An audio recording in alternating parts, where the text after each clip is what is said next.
нийгмийн хүчтэй багш нар оюутан залуучууд нийт ард иргэдийн хүний эрхийн байдлыг олгохыг дэлгэрүүлэх, хүний эрхийн соёлыг төлөвшүүлэх асуудалд ихээхэн анхаарал хандуулж байдаг юм аа.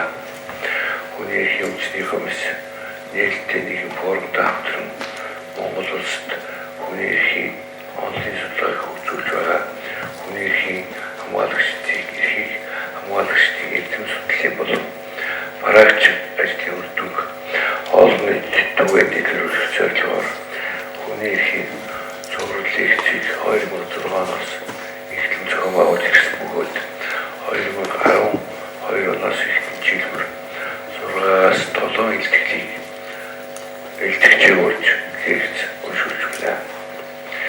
За цаурал лекцэнд хүний эрхийн бүхэл асуудлаар төр бүрийн салбарын төлөөлөгчдийг урьж оролцуулахыг хичээж байна. Үүнд хүний эрхийг хамгаалах чиглэлээр идэвхтэй үйл ажиллагаа явуулдаг төрийн болон иргэний нийгмийн байгууллагын ажилтнууд хүний эрхийн чиглэлээр эрдмийн цонх зэрэг хамгаалсан дагнан судалгааны ажил хийдэг гадаад дотоодын эрдэмт судлаач түүний эрхийг хамгаалагчд тэмцэгчдээс сонгож илтгэл тавих хүсэлтийг тавьдаг юм аа.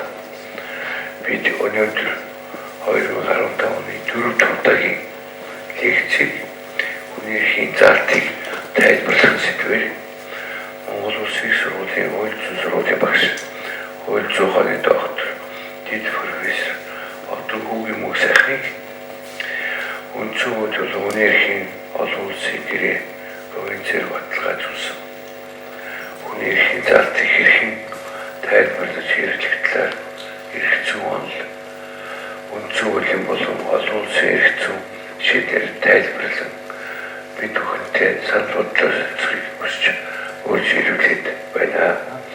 Ингээд хөтөлбөрийн дагуу илтгэгчийн талаарх товч танилцуулгыг Монгол Улсын хүний эрхийн үндэсний комиссийн бодлогын хүний эрхийн боловсролын эцсийн дарга агаар тавд танилцуулнаа.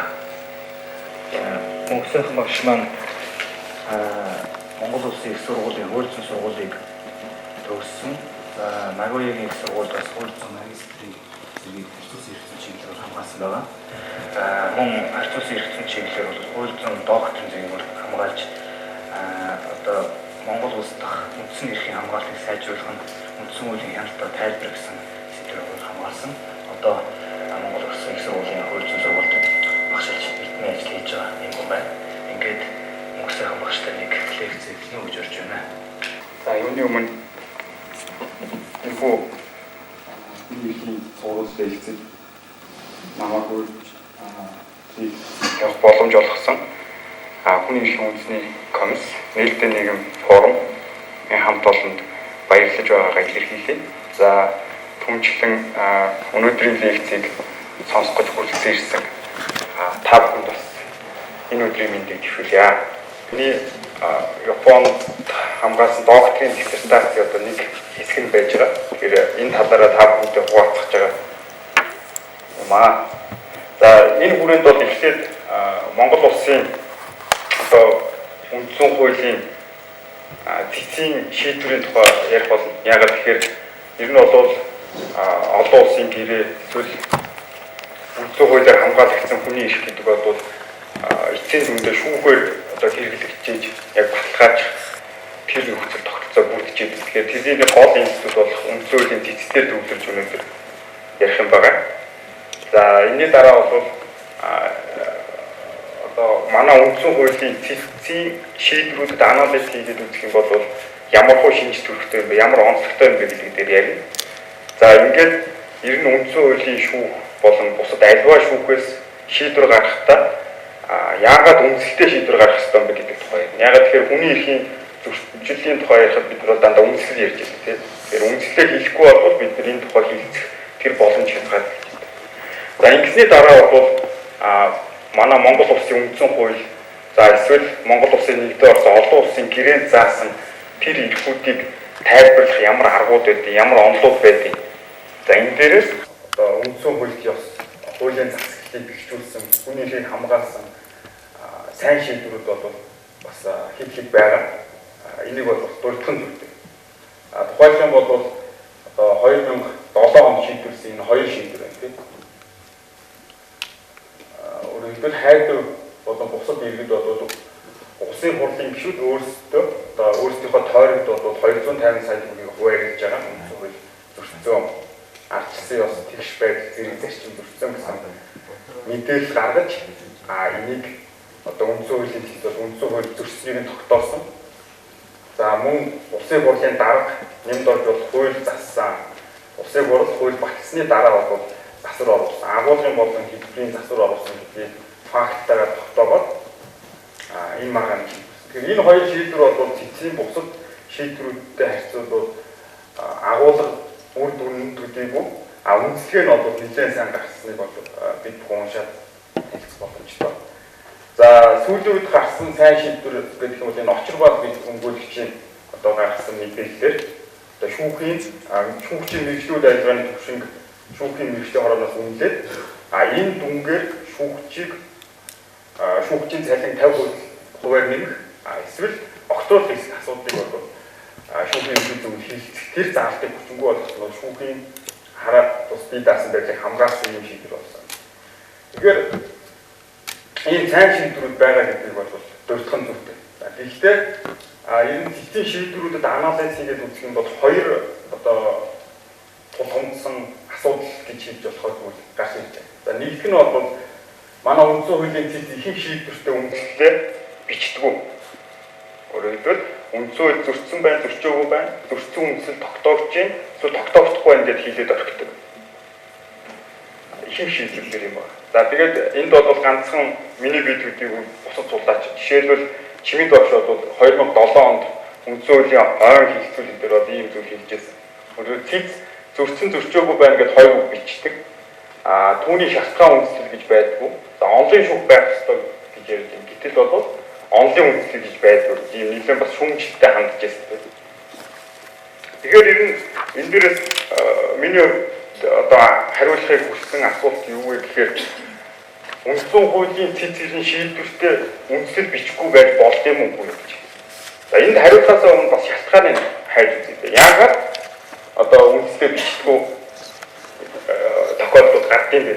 Тэгэхээр нэг шалтгаан бол манай цэцгийн тухай хууль тогтоомж болон жишг байна. Тэгэхээр энэ чинь бол нэг зүйл бол юу вэ гэхээр ер нь цэц төдийгүй нийт манай шүүхүүдэд ажилладаг нэг дутагдaltaй зүйл юу вэ гэхээр тухайн хуралдааны хийгээд тэр даруй шийдвэрээ танилцуулахыг шаарддаг. Одоо дээлжүүлж ажиллах нь цэцж ажиллах. Тэгэхээр тухайн альва нэг хуралдаан дээр бол талууд янз бүрийн үндэслэл нотлохоор гаргаж тавьж болдог тийм. Тэгэхээр тэрийг бодож эргэцүүлэх, эсрэг талынхын үндэслэлийг нь бодох, нэмж судлах тийм. Одоо хоорондоо зөвлөх тэр хугацаа бол маш шахуу хөл. Яагаад тэгэхээр дээлжүүх болон бусад ердийн шүүх цэц ялгаагүй тэр хуралдаанаа дуусгаад зөвлөх тасгаанд ороод эцсийн дүгнэлтэд танилцуулах хэрэгтэй. Тэгэхээр энэ бол бусад оронд ардчсан улсуудад төдийлөн байдгүй юм жишээ байна. Өөрөөр хэлбэл Америкч тэр, Германч тэр, Японч тэр яг үгээр хуралдаан гэдэг бол одоо нэг сонсгол гэж хэлээд байгаа шүү дээ. Тухайн маргааныг шийдвэрлэх шаардлагатай үндэслэл нот баримтуудыг талуудаас сонсох нэг л биш. Тэгэхээр сонсгол буюу тэр хуралдааныг хийжээ тэр даруй шийдвэр гаргахыг шаардлагагүй. Ягаад тэгэхээр тэрнээс хойш бодож тунгаах, судлах, эргэлзүүлэх. Тэгээд жинхэнэ нөгөө дотоод итгэл буюу үндэслэлтэй итгэл бүтсний дараа шийдвэрийг нэг өгсөн бичгээр гаргадаг. Тэгэхээр манай энэ ерөнхий зохицуулалт бол цэц одоо шийдвэрээ үндэслэлээ бичихгүй байх эсвэл товчхон бичихэд нөлөөлж байгаа нэг шалтгаан. За цэцээр нэмэгдээд бас нэг хуулиар юм орж иж байгаа юм да. Юу вэ гэхээр хууль бол цэц дүгнэлт дунд судлалын хуралдаанаар дүгнэлтээ гаргаад ёсчихсноос хойш 24 цагийн дотор улсын хурал руу хүргүүлнэ гэсэн юм. За манай цэц бол энийг юу гэж ойлгож хэрэгжилж байгаа вэ гэхээр ерөөсөө одоо хуралдаан дунд судлалын хуралдаанаа хийгээд шийдвэрээ танилцууллаа. Тэрнээс хойш яг тэр өдрөө ёсчлоод 24 цагийн дотор улсын хурал руу өгнө гэж ойлгож явдаг юм практик. За гэхдээ миний хувьд бол бас хуулийн тэр зохицуултыг яг тэгж ойлгохгүй байх боломжтой гэж байна. Өөрөөр хэлбэл за яг хизээ ёсчлохыг бол хууль заагаад ёсчлно гэдэг маань гарын үсэг зураад явж байгаа тийм. Тэгэхээр цэц бол энэ жишгээ бол хуулийн хүрээнд бас өөрчлөх боломжтой. Тэр даруй ёсчлох биш маргааш нөгөөд нь ч юм уу хэд хоногийн дараа бас ёсчлоод явах боломж бол байна. Гэхдээ өнөөдрийн жишг бол тэр өдрөө ёсчлоо явдаг. Энэ хоёр зохицуултаас болж одоо дэлгэрэнгүй шийдвэр бичихэд бол нэлээд одоо тийм хүндрэлтэй байдаг үүсэж байна. За хоёр дахь нэг шалтгаан бол тусгай саналыг хэвлүүлдэггүй юм. Тэгэхээр тусгай санал гэдэг бол өөрөө үндсэн хууль хэрэгжилж байгаа хүн үндсэн хуультай үнэнч байх боломжийг олгож идэг. Жишээ нь олон цөөнхөр асуудал шийдлэхэд цөөнх болсон шүүгч яагаад цөөнх болсон гэдгээ хэвлүүлж чадахгүй энийг нь хуулиар зөвшөөрөхгүй байна гэдэг бол тэр хүн үндсэн хуульд үнэнч байх тэр одоо байдлыг нь хязгаарлаж байгаа. Тэгэхээр бусад орны үндсэн хуулийн шүүх ихэнхдээ ердийн шүүхүүд хүртэл тусгай саналыг бичих хэвлүүлдэг. Энэ бол яагаад тэр олонхтой санал зөрж байгаа хэлэх боломжийг шүүгчд олгодог. Нөгөө талаас энэ үндсэн хуулийн энэ шийдвэрийн үндэслэгийг хөгжүүлдэг. Өөрөлдвөл олонхоос яагаад зөрж байгаа шалтгаанаа хүн бичээд ирэхээр олонх ч гэсэн өөрийнхөө үндэслэлээ бичиж ирнэ. Тэгэхээр аль үндэслүүд маш хүчтэй болж ирдэг. Үндсэн хуульд ёсны хөгжил чухал үүрэгтэй. Тэгэхээр манайд бол энийг хоригдж байгаа. За яг өнөөдөр бол дээд шүүхийн шүүгчнэр зөвхөн тусгай саналыг хэвлүүлэх хэрэгтэй болоод одоо өнгөрсөн жилээс хэвлүүлээд явж байгаа. Энэ бол маш чухал алхам. Явандаа цэцрүү авах хэрэгтэй байна.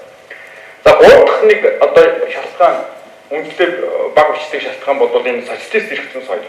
Тэгэхээр үндэслэл бичих зүйл бол зөвхөн хараа тус байдал нь баталгаажсан нөхцөлд хэрэгжих боломжтой. Тэгэхээр социализмын үед бол хуульд үнэнч байх тийм заалт байсан боловч хараа тус байдал баталгааж өгсөн. Намын үзэл суртал за бусад их хяналтууд бол шүүгч нөлөөдөг байсан учраас хараа тусаар үндэслэл хийлээд маргаан шийдэх тэр боломж нь хөнөөлжсэн тийм.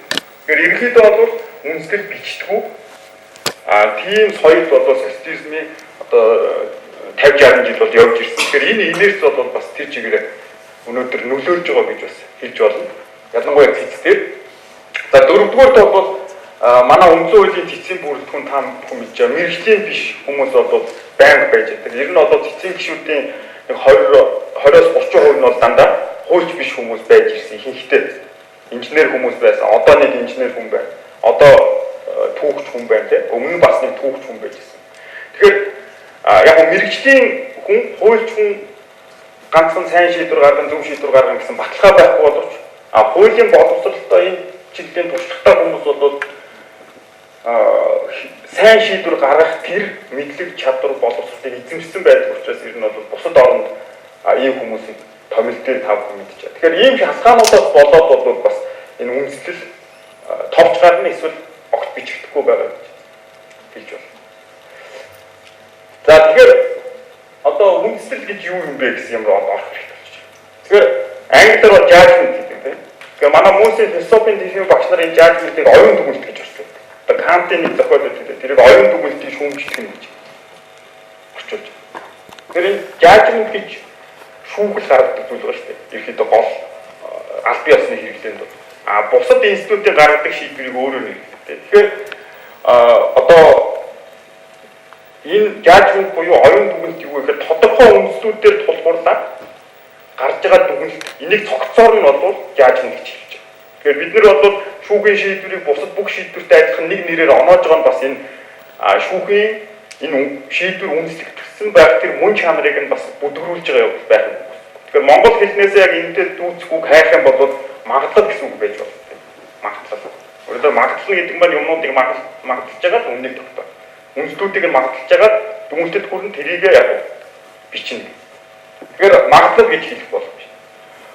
Өөрөөр хэлбэл аливаа улсад бол шүүх заавал магадлал буюу оюун дүгнэлт гарах үүрэгтэй гэж байна. Одоо төрийн эрх мэдэл хуваарлагдсан ийм тохиолдолд бол шүүхэд ийм үүргийг хөгжүүлдэг. За тэгэхээр яагаад тэгвэл шүүх ийм шийдвэр гаргах вэ? Шүүх бол өөрийнхөө гаргасан шийдвэрийн үндслийг хэлж явах ёстой, шийдвэрээ зөвтгөх тэр шалтгаануудыг танилцуулж явах, бичиж явах ёстой. Гэхдээ энэ шаардлага хууль тогтоогчдод гүйцэтгэх мэд тавигддаг. Яг нь хийж болно үндэслүүдээ. Гэтэ үндэслүүдээ хийхгүйгээр хууль тогтоогч эсвэл засгийн газар шийдвэрээ гаргах боломжтой. Яагаад гэвэл хууль тогтоогч энэ дээрээс үүссэн одоо засгийн газар болоод юу гэхээр ажлын мандатаар шийдвэр гаргаж байгаа. Өөрөлдөө сонгуульд бол тодорхой мөрийн хөтөлбөр дэвшүүлээд тэрийг хэрэгжүүлнэ гэдэг ард түмний итгэл аваад гарч байгаа. Тийм учраас сонгогчид энийг сонгосон. Эсвэл Монголын ард түмэн яг сонгуулиар энэ бодлогыг тэмцээгээд тэрүүгээрээ шууд шийдвэрээ гаргаад тодорхой асуудлуудыг шийдэе хэрэгтэй. Гэтэл Шүүхэд бол ийм арчлаар үүсэн мандат байдаг. Шүүгчрийг бид нар сонгодгүй.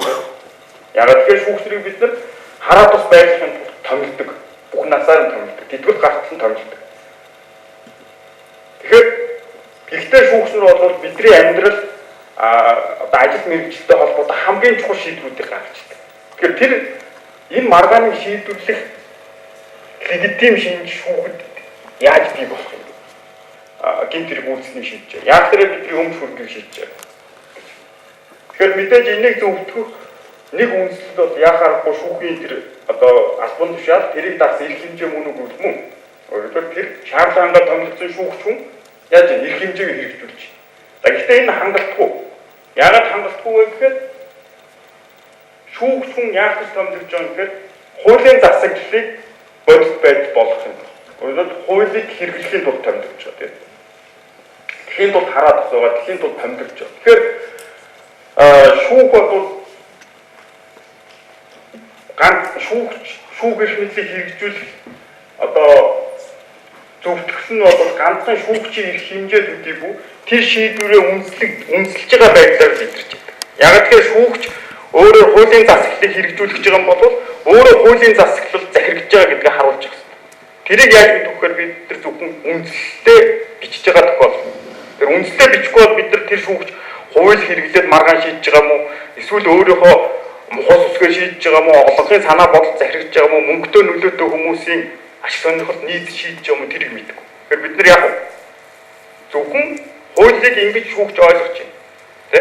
Фактыг ингэж тогтоож байна. Энэ дээр хэрэглэхээр ийм дүгнэлт гарч ийн гэдгээр бичиж байгаа тохиолдолд бид нар хуульд үнэнч байна гэдгийг одоо мэдэх боломжтой байна. За тэгэхээр хууль тогтоох болон шүүх эрх мэдэл хоёр одоо өөрсдийнхөө эрх мэдлээ хэрэгжүүлэх мандат одоо легитим шинжээ бол юм хоёр өөр зүйл дээр тулгуурж авч явж байдаг. Мэдээж хууль тогтоож яг заримдаа үндсэн хуулийн үндэслэл хуульд нийцсэн гэсэн шалтгаануудаар хийж болно л доо. Энэ бол хориг. Гэхдээ заавал тийм байх албагүй байдаг. Тэгээд энэ цаад одоо зөвтгөлийн өөр шалтгаантай уялдаад энэ шүүхийн бүрэлдэхүүн, шүүхийн маргаан шийдвэрлэх журам, шүүгчийн ёс зүй бол онцлог байдаг.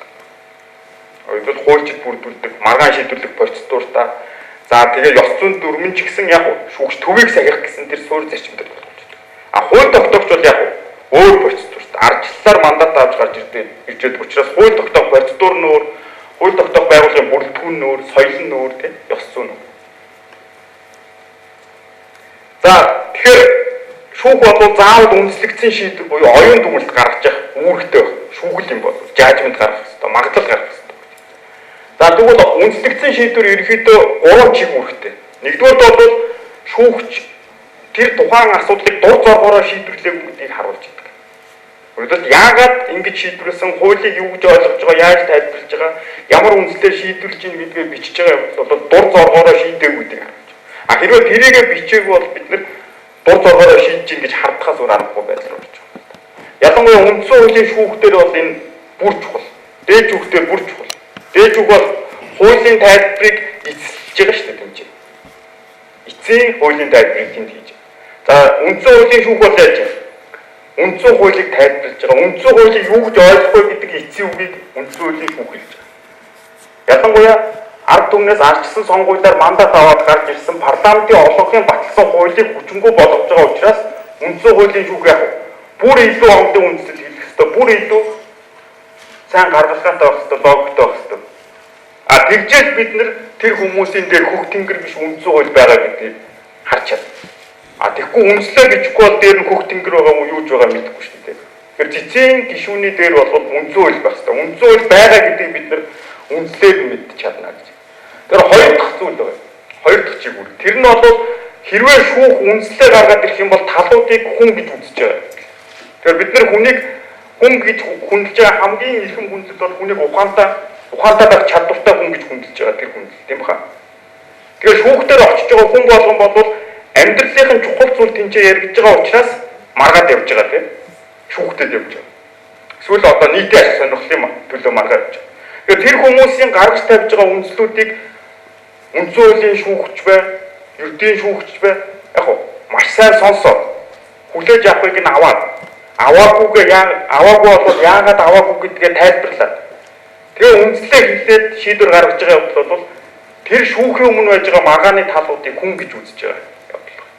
Тэгэхээр үндсэн хуулийн шүүхийн шийдвэр, ердийн шүүхийн шийдвэр ялсан талд хүлээн зөвшөөрөгдөхүүц үндслээ байгаа тэр хэмжээнд ялагдсан тал бас хүлээн зөвшөөрөгдөхүүц байх хэрэгтэй. Тэг чадж явах юм бол аяндаа шүүхийн хүндлэг тэр хүндлэл бий болно. Яг тэгэхээр зарим философчдын хэлж байгаагаар бол ухаан гэдэг бол факт. Хүн болгон эрүүл сарууд хүнд бол ухаан байж байгаа. Энэ бол бодиттой зүйл. Энийг ашиглах чадвар хүн болгонд байгаа. Харин хэр зэрэг ашиглах нь бол харилцаа. Тэгэхээр хүнд өгүүлж байгаа хамгийн эрхэм хүндлэл бол тэр хүнийг ухаалаг байх чадвартай хүн гэж хандж байгаа. Түүнээс миний талд гарах ёстой гэсэн үндслээ хилээд байхад тэрийг нь оошохгүйгээр ортоос хаяад эсвэл юу ч хэлэхгүйгээр маргаан шийднэ гэдэг бол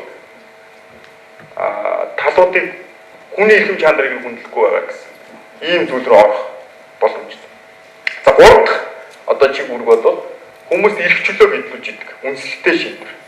Өөрөөр хэлбэл хуулийн зохицуулалт яг тодорхой зохицуултууд байдаг боловч ихэнхдээ хуулиар аль нь зөв юм буруу юм гэдэг бол тийм тодорхой байж чаддаггүй. Тэгэхээр шүүхийн шийдвэр бол тэр хуулийн зохицуулалтын тодорхойгүй байдлыг тодорхой факт дээр ойлгомжтой болгож идэг, тодорхой болгож идэг. Тэгээд тэгэхээр хууль чи ийм юмыг зөвшөөрж байгаа юм байна, ийм юмыг хоригдж байгаа юм байна гэдгийг жирийн иргэд бид нэр ойлгоод тэрэн дээрээ тулгуурлаад хувийнхаа амьдралаа төлөвлөнө. Бизнесийнхаа үйл ажиллагааг төлөвлөнө. Тэгээд эрх чөлөөгөө өөрөөр хэлбэл агс нийгмийн эрх чөлөөний хамгийн наад захын утга бол юу гэхээр хүн өөрийнхөө хүсэж байгаа тэр амьдралынхаа зорилгыг тодорхойлоод, амжилтаа тодорхойлоод тэрнийхээ төлөө амьдрах шүү дээ. Тэгэхээр тэр боломжийг эрх чөлөөг бол үндэслэгдсэн шүүхийн шийдвэр олгож байдаг, оюун дүгнэлт олгож байдаг гэж. Тэгээгүү тохиолдолд хаашаа тэр үндслээ хилдэггүйгээр шүүх маргаан шийддэг бол тэр хаашаа шийдэгдэх нь тодорхойгүй. Юу барьж хийж байгаа тодорхойгүй. Тэгэхээр тэрэн дээр тулгуурлаа бид нар амьдралаа төлөвлөх боломжгүй болж байна. За тэгэхээр ерөнхийдөө дүгнэлт хэлэх юм бол манай цэц бол яг шийдвэрээ заавал үндсэлтэй гаргах хэрэгтэй байх нэг гэж. Тэгэхээр одоогийн хуулийнхаа боломжийн хүрээнд үндсэлтэй гаргах хэрэгтэй. За болж өгвөл тусгай саналыг зөвшөөрөх ёстой. За дээрэс нь яг сонсгол буюу хуралдаан хийсэн даруйдаа шийдвэр гаргадаг болох хэрэгтэй. 2-3 сарч болж болно шүү дээ. Жишээ нь би зүгээр судлаач хүн үндсүүлийн нэмэлт өөрчлөлтөөр нэг үгэл бичгэнд бол 5 сар засцуулж байгаа. Би өөрийнхөө дүгнэлтийг гаргах гэж тийм юм судлана, өөртөө зөрчилдөн, эсрэг тал юм харна, хүмүүстэй марган тийм байр суурь өөрчлөлт тэгж байгаа миний яг итгэл үнэмшил тийч бүгд шүү дээ. Гэтэл үндсэн хуулийн хувь заяа арчлалын үнд зүйлийн хувь заяаг шийдэж байгаа шүүгчнэр тэрнээс илүү хугацаа шаардлагатай байдаг. Тэгэхээр Америк, Германд аль альсанд нь 3 сар хүртэл шийдвэрээ бэлтгэж бичдэг тохиолдож байгаа. Америкт бол бүр хагас жил болж байгаа гаргасан ч юмнууд байж байгаа. Ноцтой хэрэгүүдтэй тийм. За хоёр дахь асуудал. Тэгэхээр энэ бол яг цэцгийн шийдвэрийн ерөнхий төрөх гэж байгаа боловч хүний эрх төр голлож яригч. За үндслээ хэлэх нь бол нэг дэх шаардлага байна тийм. Хоёр дахь шаардлага нь бол тэр үндслүүд дотроос аль үндслэл нь зөв юм бэ гэдэг асуудал гарч ирж байна. Тэр аль үндслэл нь зөв бэ гэдгийг бол бид нар логик тэр эмэг цэгц уялдаагаар нь харна. За дээрэс нь яг үгээр үндсэн хуулийг яаж тайлбарлаж байгаа гэдгээр нь бас харна. Тэгэхээр үндслээ гаргахын тулд мэдээж үндсэн хуулийн утгыг гаргах хэрэгтэй. Тэр үндсэн хууль юу хэлж байгаа юм. За дээрэс нь үндсэн хуультай зөрчилж байгаа гэж тэр шийдвэр юуг зохицуулсан. Энэ хоёрыг зөрчилж байгаа мó гэдэг шийдвэр. Тэгэхээр хамгийн хэцүү асуулт бол тэр ихний асуулт. Үндсэн хууль ямар утгатай бэ гэж. Тэгэхээр үндсэн хууль ямар утгатай бэ гэдгийг одоо гаргаж ирэхэд бол энэ үндсэн хуулийг тайлбарлах аргуудыг хэрэглэдэг тийм. За тэгвэл манай цэцгийн шийдвэрүүдэд анализ хийгээд үзэхээр бүх биш. Гэхдээ нэлээд олон шийдвэрүүд ер нь хоёр янзын аргаар л үндсэн хуулийг тайлбарлах гэж оролддог. Ихэнхдээ дандаа биш. Нэгдүгээр бол үгжийг тайлбарлах. Үгийн шууд утга нь юу юм бэ? Ийм үг байна уу буюу? Тэгш гэдэг үг байна уу буюу? Ямар үг вэ гэдгийг хайх. Тэгээд тэр үг нь байхгүй бол яг хориглогч юм гэж үздэг. Тэгэхээр тэр үгээр нь хийх гэж байна. Үгийн шууд утга. Хоёр дахь манай цэцгийн их хэрэгэлдэг арга бол түүхчлсэн тайлбар. Түүхчлэг арга. Тэгэхээр энийг бол заримдаа ил хэлдэг, цөөхөн тохиолдолд ил хийж байгаа. Ихэнхдээ цэцгийн шийдвэрүүд бол түүхэн тайлбараа зөв төгтөх боломжтой байдаг. Тэгэхээр энийг бол би та бүхэнд энэ харьцуулсан судалгаа онлоод танилцуулсны дараа Монголын цэцгийн нэг жишээн дээр авч ярих болно. Тэгэхээр энэ нь зөв юм уу гэсэн асуудал гарч байна. Өөрөлдөө цэц үндэслэл гаргасан тохиолдолд үгчсэн эсвэл төгжсөн тайлбараар үндсэн хуулийг тайлбарлаж болох юм уу? Ганцхан энийг хэрэгжиж болох юм уу? Эсвэл арай өөр өргөн хүрээний арга байна уу? Онл байна уу? За тэгэхээр ер нь бол та бүхэн мэдж байгаа бид нар 900 он хичээл дээр үздэг тийм. Ер нь ихэнх улсуудад хууль тайлбарлах аргууд нь их ойролцоо. Ялангуяа үндсэн хууль тайлбарлах дээр бол Америкт үгчсэн тайлбар гэж байна. Герман хэлцүүн тайлбар байна Европт тийм. За Америкт үгчсэн тайлбар оригинализм гэж хэлдэг байна тийм. За Европ бас байна. Бүтцсэн тайлбар. За жишгээр нь тайлбарлах. Зорилгоор нь тайлбарлах. За сүүлд нь ёс суртахууны тайлбар. Тэгэхээр миний танилцуулах байгаа зүйл бол энэ сүүлийнх нь. Танилцуулах байгаа бүгд хамгаалах байгаа тайлбар. Одоо хамгийн зөв хандлага юм болов гэж миний хувьд бол энэ аргуудыг онлуудыг судалж байгаа тийм төгөлдөд төгсөн. Тэгэхээр тэрийг яагаад гэдгээ одоо та бүхэнд эхлээд ёс суртахууны тайлбар гэж юу вэ гэдгийг танилцуулъя. Энэ нь голчлон хүний эрх дээр яригддаг. Өөрөөр хэлбэл үндсэн хуульд хамгаалагдсан эсвэл олон улсын гэрээнд хамгаалагдсан хүний эрх хэрэгжүүлэг болвол улс төрийн ёс суртахууны зарчмуудыг шүүгчнэр хандж явах хэрэгтэй. Тэгж тайлбарч хэрэглэж явах хэрэгтэй гэсэн ийм онол байна. Тэгэхээр энийг танилцуулаад манай цэцгийн хэрэгэлдэг тэр үгчсэн болон түүхчсэн тайлбар энэ ёс суртахууны тайлбартай харьцуулбал ямар юм бэ? Зөвтгөгдөж чадахгүй гэдэг тэр үндэслүүдийн талаар ярих. За энэ тулд бол миний судалгаа одоо Америкийн дээд шүүхийн шийдвэрүүд, за Германы холбооны үндсэн хуулийн шүүхийн шийдвэр, Итали, Унгарын үндсэн хуулийн шүүхүүд, за Европын хүний эрхийн шүүхийн шийдвэрүүд дээр анализ хийсэн. Тэгэхээр энэ шүүхүүд бол за эхний дөрөв нь бол яг үндсэн хуулиар хамгаалагдсан эрхээ голчлон хэрэгжилж маргаан шийддэг тийм. За Европын хүний эрхийн шүүх бол Европын хүний эрхийн конвенцийг хэрэгжилдэг. Тэгэхээр би тус бүр дээр нь кейс авсан байгаа. Тэгэхээр энийг бол бичгээр гарахаар та бүхэн танилцж болно. Би өнөөдөр бол яг үгээр Герман Америк хоёр дээр нэг жишээ аваад ирчих. Бусдыг нь бол бичгээр гарахаар нь танилцж болно. За ёс суртахууны тайлбар гэж юу юм бэ гэж. За энд бол энэ одоо тийм бас энгийн биш. Хамгийн нэг шаардлага бол нөгөө үндэслэгдсэн байх гэдэг зүйл байнга тавьж байдаг. Ерөөсөө альва шүүх үндсэн хуулийн маргаан шийдэж байгаа бол альва маргаан шийдэж байгаа бол заавал үндэслэлээ тавьж явах хэрэгтэй. Үндэслэлээ бичиж явах хэрэгтэй. Тэр нь ил тод байх хэрэгтэй. Ил тод байгаад тэр үндэслүүдийн шүүмжлэгдэх боломжтой байх хэрэгтэй. Эсвэл зөвтгөх боломжтой байх хэрэгтэй. За дээрээс нь бол яг энэ ёс суртахууны тайлбарыг янз бүрээр нэрлэдэг төстэй аргуудыг янз бүрээр нэрлсэн тохиолдол байдаг л да. За заримдаа бол агуулгаар нь тайлбарлах, тийм хөгжүүлж тайлбарлах. За зарим хүмүүс зарчимж тайлбар гэж хэлдэг. За ёс суртахууны тайлбар гэсэн нэр томьёог бол эрх зүйн философч Рональд Дворкин бол хэрэгэлсэн. За өөр хүмүүс бас философийн тайлбар гэж хэлж байгаа. Философч хандлага. За тэгэхээр яагаад ийм нэрнүүд хэрэглээд байгаа нь явандаа бас гарч ирнэ. Тэгэхээр үндсэн хуулийг тайлбарлахын тулд энэ аливаа хуулийг тайлбарлахын тулд эхлээд хууль руу харна тийм баха. Хууль хэрэглэж байгаа юм. За хуулийн текст рүү харах юм бол хуулийн заалтуудыг ерөнхийд нь хоёр ангилж байна. Тодорхой заалтууд байна. Нэгдүгээртэй. Өөрөөр ерөнхийлөгчийн нас 45 байна. 45 эсвэл түүнээс дээш нь тийм. 45 нас хүрсэн хүн ерөнхийлөгчөд тань. Энэ бол тодорхой. Энэ 45 нас гэдэг хинж ер нь одоо сэтгэл зүйн нас гэж хэлж болохгүй. Хэлэхэд хэцүү тийм. Хүн сэтгэл зүйн насаа үзэх юм бол яг биологийн наснасаа өөр гараад ирдэг шүү дээ. Сэтгэл зүйн тест гэдэг. Гэхдээ энэ заасан 45 нас бол яг он тоолдог, жилээр тоологдог юм. Бидний төрсэн цагаас тоологдог. Тэр нас гэдэгтээ бол бараг магахгүй тийм. Тэгэхээр хуульд бол энэ тодорхой зохицуултууд байдаг. Энэ тодорхой зохицуулт дээр тэр болгон маргаан гардаг. Ягаад тэгэхээр тодорхой гэж шүү дээ. Хоёр дахь төрлийн зохицуулт нь бол ерөнхий заалтууд.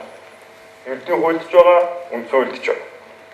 Тэгэхээр хүний эрхийн заалтууд ялангуяа тэгш хэрэгтэй. Хуулийн юм эрхтэй ш.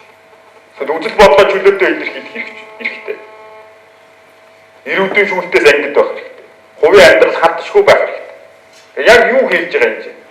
Тэгэхээр 45 нас гэдэг шиг тийм тодорхой биш учраас ер нь хуулийн тайлбарын онолууд бол голчлон яг энэ ерөнхий заалтуудыг яаж тайлбарлах юм бэ гэдэг рүү очдог. Тэгэхээр энийг хамгийн сайн үндсэлтэй тайлбарлаж байгаа хүлээн зөвшөөрөлтгүй зогоон арга зүй юу вэ гэдгийг бид нэр ярих боломжтой. За тэгвэл ерөнхий заалтуудыг тайлбарлахад философи хэрэглэгддэг одоо ялгаануудыг хуульд хэрэглэхээс өөр аргагүй гэсэн ийм зүйл гарч ирж байна. Тэгэхээр энэ хүний эрхийн заалтууд тэгших, эрхчлөө, шударгаас гэдэг юм уу те? Шударгаашүүлэх хэрэг. Эдгээр бол эхлээд философичдын үзэл санаа бүтээдээс үзэл санаа нь те? Зарчмууд.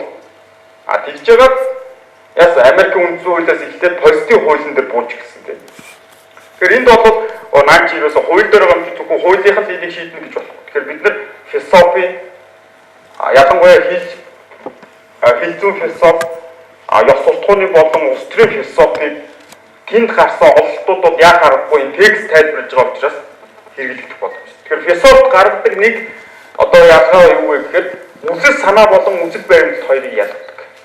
Үзэл санаа болон үзэл баримтлал.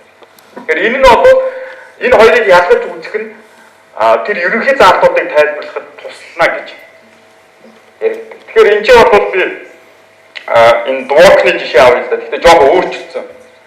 Аав байлаа. Хоёр хүүтэй. За хоёр хүүтэй юу гэсэн гэхээр миний хоёр хүү хүмүүсийг битгий алагчилж хандж байгаагаа гэж байна. За тэгээ аав бол мэдээж тэр алагчлалтын жишээнүүдийг бодсон байна. Зарим жишээ байна. За гэхдээ аав өөрийнх нь толгойд байгаа тэр алагчлалтын жишээ, хүнийг алагчсан тэр жишээнүүдээр энэ үл алагчлах зарчим хязгаарлагдана гэж үзэхгүй. Яагаад гэвэл хоёр нөхцөл байна. Нэгдүгээр хүүхэд нь тэр үл алагчлах зарчмыг ирээдүйд хэрэглэнэ. Аавын мэдхгүй тэр шинэ орчин нөхцөлд хэрэглээд яваад байна тийм. Аавын амьдраагүй нийгэмд хэрэглэн. Хоёрдугаар аав бас үл алагчлах зарчмыг буруу ойлгосон юм. Тэгээд хэрвээ хүүхэд нь үл алагчлах зарчмыг одоо ойлгож байсан аавын тэр жишээг буруу гэдгийг үндстэйг нь олоод харуулах юм бол аав тэрийг хүлээн зөвшөөрөх боломжтой тийм. Тэгээд тэр өөр жишээгээр явж байгаа тохиолдолд аав бол яг үгээр хүүхдийгээ үл алагчлах зарчмаас ухарсан гэж үзэхгүй. Харин тэрэндээ үнэнч байна гэж. За жишээ авъя тийм. Аав нь үл алагчлах гэдэг юу гэж ойлгож байсан гэхээр эрэгтэй хүн хүний алагчлах хоёр. Ерөөсөө эмэгтэй хүн хоёр ялгаатай учраас ялгаатай хандж болно. Хоёр эрэгтэй хүн бие биенийг алагчиж болохгүй гэж ойлгож байсан. Эсвэл монгол хүний алагчиж болно. Тэгэхээр тодорхой жишээтэй тийм. Тэгсэн чинь хүн яг либерал боловсрол энэ боловсролтой болоод харсан чинь аав бол үл алагчлах зарчмыг захисан зүг байна. Гэхдээ аав бас арай явцсан ойлгосон байна. Тэр үл алагчлах гэдэг чинь зөвхөн эрэгтэй хүнээ үл алагчлах биш. Эрэгтэй эмэгтэй хүн хоёр ч гэсэн адилхан тэгш хэрэгтэй байна. Адилхан эрхэм чанартай байна. Хоорондоос ялгаж болохгүй байна. Тэгэхээр яг арай өөрөөр тайлбарлаж байна. За дээрэс нь үл алагчлах гэдэг бол зөвхөн монгол хүний алагчлах үл алагчлах биш. Яг монгол хүн хятад хүн хоёр ч гэсэн адилхан хүн учраас хүний эрхэм чанартай. Тэгэхээр олон улсын конвенцээр манай үндсэн хуулиар хамгаалагдсан гадаадын иргэн идэж болох тэр суур хүний эрхүүдийг бүгднгийн хятад хүн ч гэсэн идсэн. Хүнийг хизээж эрүүдэн шүүж болохгүй гэсэн абсолют эрх монгол хүн төдийгүй хятад хүнд үйлчлэнэ. Шударгаа шүүлэх эрх бас үйлчлэнэ. Гэт үргэлжлүүлээд тань. Яг аавд ингээд шалтгаанаа хэлээ та явцсан ойлгож байсан байх юм бол аав энийг зөвшөөрөх боломжтой тийм. Энэ чинээс үл алагчлах гэдэг зарчим бол өөрөө үзэл санаа. Ийм хийсвэр абстракт зарчим байна. Тэрийг ойлгож байгаа ойлголт буюу тодорхой утга бол юу гэхээр үзэл баримт. Тэгэхээр тодорхой үзэл санааг бол бид нар өөрөөр ойлгож болдог. Заримдаа бүр бид нар яг өөрөө би чинь үл алагчлах зарчмыг нэг янзаар ойлгож байгаа. Явцсан ойлгож байгаа дараа нь би энийг үргэлжлүүлээд илүү үндэслэл байх юм бол өөрчлөлт болно тийм. Тэглээгээр би үл алагчлах зарчмыг умартаг. Энэ ёс суртахууны философид хэрэглэгддэг ойлголтууд байна тийм. Үзэл санаа, үзэл баримтлал. За энэ бас хууль дээр бууна гэж. Тэгэхээр ялангуяа хүний эрхийн заалтууд бол өөрөө улс төрийн ёс суртахууны зарчмуудыг илэрхийлж байна. Энэ юу гэсэн үг юм бэ гэхээр төрөөс эрхэнтэй харьцахад яаж харьцах нь зөв вэ? Яаж харьцах нь буруу юм гэдгийг хүний эрхийн заалтууд тогтоож байгаа. Энэ үзэл санаа. Тэгэхээр үндсэн хууль байж байгаа, олон улсын конвенцэд байж байгаа заалтууд бол өөрөө ерөнхий зарчим буюу үзэл санааг илэрхийлж байдаг. Тэгэхээр энэ үзэл санаа нь бол яг хамгийн үнэтэй тэр тайлбарлагдаж явж байгаа хэвээр. Яг сая аавын тэр хүүхдэд үл аллагчлаа гэсэн захиасыг хүүхд нь мөрдөж байгаа байдал. За тэгэхээр хууль дээр бол гардаг. Энд дээр би эхлээд Германы жишээ авъя, дараа нь Америкийн жишээ авъя, тэгээ Монгол руу. Тэгэхээр Германы үндсэн хууль хизээ батлагдсан билээ? 1949 байна. Би андуураа бол 49 онд батлагдсан тийм. За 49 онд бол интернет гэсэн ойлголт байхгүй шүү дээ. За тэгээд Германы үндсэн хуулийн шүүхтэр бол 2008 онд нэг юм маргаан гарсан. За тэр яасан бэ гэхээр Хойд Райн Вестфаlia гэдэг мууж байгаа. Германы нэг мууж. Тэгэхээр тэр муужийн одоо хууль тогтоох байгууллага нэг хууль тогтсон. Тэрний яасан бэ гэхээр одоо үндсэн хуулийн тийм тагнуулын байгууллага гэдэг. Ер нь тагнуулын байгууллага. Тэр байгууллагатай яасан гэхээр одоо үндсэн хуулийн тогтолцооны эсрэг гэмт хэрэг үйлдэж байгаа ч гэдэг юм уу, терроризм үйлдэж байгаа ч гэдэг юм уу, ноцтой онц хүнд гэмт хэрэг үйлдэж байгаа ийм с ิจ гтэй хүмүүсийн энэ мэдээллийн технологийн тогтолцоонд нэвтрэх, хянах, шалгах, мэдээлэл хайх эрхийг олгосон ийм хууль баталсан. Хүмүүсийн энэ мэдээллийн технологийн тогтолцоонд нэвтрэх, хянах, шалгах, мэдээлэл хайх эрхийг олгосон ийм хууль баталсан. Тэгэхээр мэдээллийн технологийн тогтолцоо гэж хэлээд байгаа юм. MTT Германы шүүх нэрлэж байна. Тэгэхээр энд юу багч гэхээр компьютер багч чинь, гар утас багч чинь, смарт утас багч чинь, iPad багч чинь, iPod багч чинь тийм. За тэр яг смарт телевизэр багч. Тэгэхээр энэ бол хүрээний тогтоох боломжгүй учраас энэ ерөнхий нэр. Тэгэхээр энэ хуулиар яасан бэ гэхээр тэр тагнуулын байгууллага энэ системүүд рүү нийтрээд хүмүүс юу хийж байгааг хянах, мэдэх боломжтой.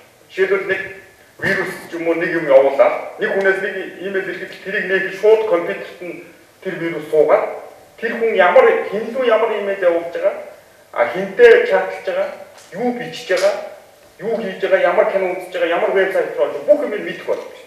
Бүх юмыг нь хуулж авах боломжтой. Интернет холбоотой. Тэр ийм эрхийг олгосон одоо хуулийг бол энэ мужаас батсан байна. Тэгэхээр энэ нь үндсэн хууль зөрчсөн үгүй гэсэн маргаан гараад тэгээ явж байгаад Германы үндсэн хуулийн шүүхээс бол ийм эрхийг шинээр одоо бүлээн зөвшөөрч тогтоосон. Basic right in confidentiality and integrity of information technology system. Тэгэхээр энийг зөвхөн Монголоор болгох жоохон хэцүү юм дээ. За миний хувьд бол мэдээллийн технологийн тогтолцоо нууц цэгц байх үндсэн эрх гэж. Integrity гэдэг үгийг орчуулахад их хэцүү. Эргээд ярина. Энэ бол маш чухал ойлголт байна. Тэгэхээр энэ систем дээр яригддаг, хууль дээр яригддаг, шүүгч дээр яригддаг үг тийм. Тэгэхээр энэ нэг ийм их хамгаалагдах хэрэгтэй байна. За тэгээд яагаад тэгж үтсэн бэ? Германы үндсэн хуулийн 1-р зүйл дээр бол хүний эрхэм чанар бол халдшгүй. Хүний эрхэмсэг оршихуй халдшгүй тийм. Гэсэн юм заа. Өөрөлдний үг гэсэн хүн болгон яг хүний осоор хандуулах наад зах эрхтэй адилхан эрхэм чанартай гэсэн ийм их байна. За хоёрдугаар зүйл дээр нь бол хүмүүс хувь хүнийхээ хөгжлөлтөд хөгжих хэрэгтэй. Тэгэхээр энэ хоёр эрхтээр суурилаад бодвол энэ мэдээллийн технологийн тогтолцоо нууц цэгц байх хэрэг бол одоо хамрагдаж хамгаалагдж байгаа маа гэж үзсэн байна. Яагаад вэ гэхээр түрүүн хэлсэн гар утас энэ компьютер гэсэн мэдээллийн технологийн тогтолцоо бол яаж юм гэхээр хүмүүс асар их боломж олгож байгаа. Өөрийгөө хөгжүүлэх, бусдад танилцах, найз нөхөд болох тийм. Энэ нь ийм боломж олгоод зогсохгүй бас аюул учруулж байна гэж одоо холбооны үндсэн хуулийн шүү гэсэн байна. Өөрөөр ерөөсөө хүн зарим хүн гэж онлайн ертөнцид амьдарч байна гэж. Айгуул энэ зээлзэн талаар та бүхэн хэлгээд байх юм уу Facebook дээр бичиж байгаа тийм. Өөрөөр хэлбэл ерөөсөө тэр хүн хувь хүн хинбэ гэдгийг интернетээр ороод утаснаас нь ч юм уу компьютероос нь бүрэн мэдэх боломжтой. Тэр хүн өөрийнхөө хувь хүнийхээ мөн чанараар тэр мэдээллийн технологийн тогтолцоонд байж байна гэж. Хувь чанар нь тэр чигээр харагдаж байна. А нөгөө талаас яг энүүгөө хатаж орох эрхийг өгж ийн гэдэг бол хувь хүний амьдралын хамгийн чухал хэсэг рүү өнгийг хянах оролцох боломжийг бол яаж төрд олгож байна. Тэгэхээр энүүгээрээ бол энэ өөрөө одоо ноцтой үр дагаврыг үүсгэх гэж үзээд энэ ихийг хамгаалах шийдвэр гаргаад тэр хуулийг хүчингүй болгосон байна. За тэгэхээр энэ юу вэ гэхээр хувийн харилцаа аль нэгэн газар хамгаалагдсан тэр бүх мэдээлэл бол нууц байна. Ихийг хамгаалж байгаа. А нөгөө талаас мэдээллийн технологийн тогтолцоонд нэгдээд хувь хүний амьдралд өнгөийг хоригдж байгаа төрийн байгууллагатай. А гэхдээ мэдээж үндэсний аюулгүй байдал хүний амнаас зэрэг зүй ёсны шалтгаан байх юм бол зөвхөн шүүгчийн зөвшөөрлөлтөөр бас тийм ажиллагаа хийхийг зөвшөөрсөн. Гэхдээ энэ их суур үндсэн ирэх учраас энэ эрхийн мөн чанарыг бүрэн үүсгэж болохгүй гэсэн юм тайлбар. Өөрөөр хэлбэл яг одоо үндэсний аюулгүй байдалтай холбоотой хүний компьютер руу саяын түрүүн хэсэг вирусыг оруулж болох ч гэсэн хувь хүний яг өөрийнх нь тэр суур мэдрэмж салахгүй яг тэр цөм хэсэг рүү нэвтэж болохгүй гэсэн юм бас хязгаар тавьж байна. Тэгэхээр энэчнээс энэ бол маш урт шийдвэртэй та бүхэн өөрсдөө уншаад үзэж байна. Товчхон танилцуулах юм. Эндээс яаж юм гэхээр ерөөсөө интернетийн тухай энэ орчин үеийн мэдээллийн технологийн тухай төсөөлөх боломжгүй үед хүмүүс батлсан үндсэн хуулийг одоо үндсэн хуулийн шүүхэн Германд хэрэглээд явж байна. Өөрөөр хувь хүн өөрөө орон зайтай хувийн амьдралтай байх тэр зүйл нь физик ертөнцид төдийгүй онлайн ертөнцид кибер ертөнцид яаж энэ технологийн тогтолцоод бас хамгаалах хувь хүнээр хамгаалах зүйл бол ийм шинэ нөхцөл байна гэх. Яг л нөгөө үйл ажиллагаатай ажлыг аавын хүүхдүүд шинэ нөхцөлд хэрэглээд тайлбарлаа явж байгаатай адилхан Германы шүүх яаж юм. Үндсэн хуулийн зарчим нь хэвээр өөрчлөгдсөн. 49 онд яг л ийм заалт байсан. Гэхдээ энийг явцсан ойлгосон юм тийм. Зөвхөн физик ертөнцид ч гэдэг юм уу арай явцсан ойлгож ирсэн бол одоо өөрчлөлтөд явж байна. За хоёр дахь нөхцөл байгаа тийм. Өөрөөр тэр аав үйл ажиллагаатай шинэ буруу ойлгож ирсэн байж болох гэж хэлсэн тийм. Зөвхөн эрэгтэй хүнээ ялгарлахгүй гэж Монгол хүнээ ялгарлахгүй гэж буруу ойлгож ирсэнтэй явцсан ойлгож ирсэнтэй адилхан шүүх эсвэл үндсэн хууль тогтоогч хуулийн тэр үзэл санааг бас буруу үзэл баримтсаар ойлгож ирсэн байж болно. Тэгэхээр энэ хамгийн одоо алдартай жишээ бол Америкийн нэгдсэн улсын үндсэн хуулийн 14-р нэмэлтийн өөрчлөлтөд өөрчлөлттэй холбоотой маргаан гарсан. За яасан бэ гэхээр 1954 онд Браун гэдэг нэг одоо Африк гаралтай Америк охин гэрээний хажуудлын зуны сургууль явъя гэж өргөж гарсан. За тэгсэн чинь тэр зуны сургуулийн зөвлөл тэр өргөдлөөс татгалцсан. Яг тэгэхээр энэ зуны сургууль бол зөвхөн цагаан арьстай хүүхдүүд явдаг сургууль. Та хар арьстай учраас яг өөр тэр хот үүргийн сургууль яваа. Энэ бол одоо цагаан арьстай хүүхдүүд сурдаг сургуулиа гэсэн. За тэгээ энэ маргаа явуулаад байгаа одоо Америкийн нэгдсэн улсын дээд шүүхтэр очоод энэ Браун гэж охины талд шийдсэн. Өөрөөр хэлбэл арьсны өнгөөр ялгуулсан сургуулийн тогтолцоо үндсэн хуульдаас нь тэгш ирэхийг зөрчсөн байна гэж шийдсэн. Тэгэхээр тэгш ирэхийг томьёолсон нь яг манайхаас арай өөр тийм. Мууч улс бие хүний хуулиар тэгш хамгаалахгүй байж болохгүй судалтаас. Өөрөөр хуулийн адилхан тэгш хамгаалалтыг хүн болгонд тэр мууч улс өгнө гэсэн энэ заалтыг зөрчсөн байна. Тэгэхээр энд бол нэг асуудал гарч ирж байна. Энэ 14-р нэмэлт өөрчлөлт бол 1868 онд батлагдсан. Америкийн иргэний дайны дараа тийм. Тэгэхээр энэ нэмэлт өөрчлөлтийг батлсан хүмүүс тэр үндсэн хуулийг энэ заалтыг тогтоосон хүмүүс юу гэж үзчихсэн гэхээр Вашингтон ДС-д амьдарч байсан. Америкийн одоо нийслэлтэй.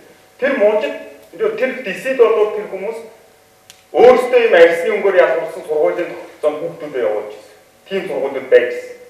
Тэгээд нөгөөдөө чинь тэгш ирэхин заалтыг 14-р нэмэлтээр оруулъя гэж санал гаргасан чинь эсрэггүйцэж байгаа хүмүүс нь хэрвээ наад заалтаа оруулах юм бол энэ арьсны өнгөөр тусгаарласан сургууль, арьсны өнгөөр тусгаарласан энэ хоолны газар мадар гэсэн ийм юмнууд ч хүчгүй болох юм шүү гэж асуужсэн. Гурал дээр. Үгүй ээ. Энэ 14-р нэмэлт батлагдсан гэсэн арьсны өнгөөр ялгуулсан тэр сургуулийн тогтолцоо хүчгүй